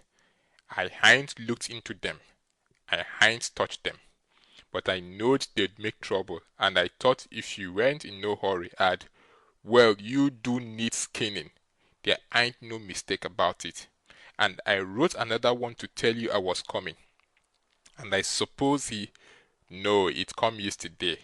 I hain't read it yet, but it's all right. I've got that one. I wanted to offer to bet $2 she hadn't, but I reckoned maybe it was just as safe to not to, so I never said anything. End of chapter 42. Chapter 43. Chapter the last. The first time I catched Tom private, I asked him what was his idea time of the evasion. What it was he'd planned to do if the evasion worked all right and he managed to set a nigger free that was already free before.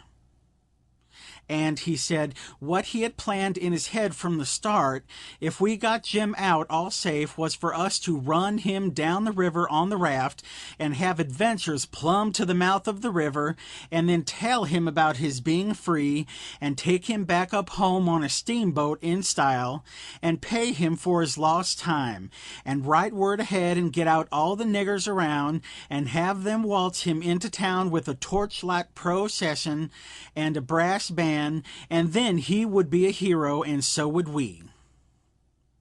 But I reckon it was about as well the way it was. We had Jim out of the chains in no time, and when Aunt Polly and Uncle Silas and Aunt Sally found out how good he helped the doctor nurse Tom, they made a heap of fuss over him and fixed him up prime, and give him all he wanted to eat and a good time and nothing to do. And we had him up to the sick room and had a high talk, and Tom give Jim $40 for being prisoner for us so patient and doing it up so good, and Jim was pleased most to death and busted out and says, now, Huck, what I tell you up down Jackson Island? I told you I got a hairy breast, and what's the sign on it? And I told you I've been rich once, and I'm gonna be rich again, and it's come true, and here she is.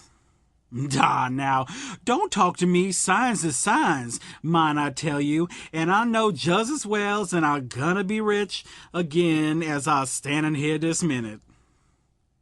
And then Tom, he talked along and says, let's all three slide out of here one of these nights and get an outfit and go for howling adventures amongst the Indians over in the territory for a couple of weeks or two.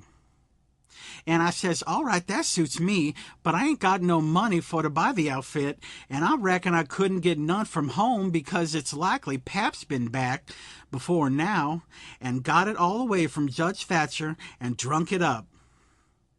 No, he ain't, Tom says. It's all there yet, $6,000 and more, and your Pap ain't ever been back since. Hadn't when I come away anyhow. Jim says, kind of solemn, he ain't a-coming back no more, Huck. I says, why, Jim? Never mind why, Huck, but he ain't a-coming back no more. But I kept at him, so at last he says, don't you remember the house that was floating down the river, and there was a man in there kivered up, and I went and unkivered him, and didn't let you come in? Well, then, you can get your money when you wants it, 'cause that was him. Tom's most well now and got his bullet around his neck on a watch guard for a watch and is always seeing what time it is, and so there ain't nothing more to write about, and I am rotten glad of it, because if I'd knowed what a trouble it was to make a book, I wouldn't have tackled it, and ain't a-going to no more. But I reckon I got to light out for the territory ahead of the rest, because Aunt Sally said she's going to adopt me and civilize me, and I can't stand it. I've been there before. End of chapter 43. This recording by Aaron Elliott, St. Louis, Missouri. End of The Adventures of Huckleberry Finn by Mark Twain.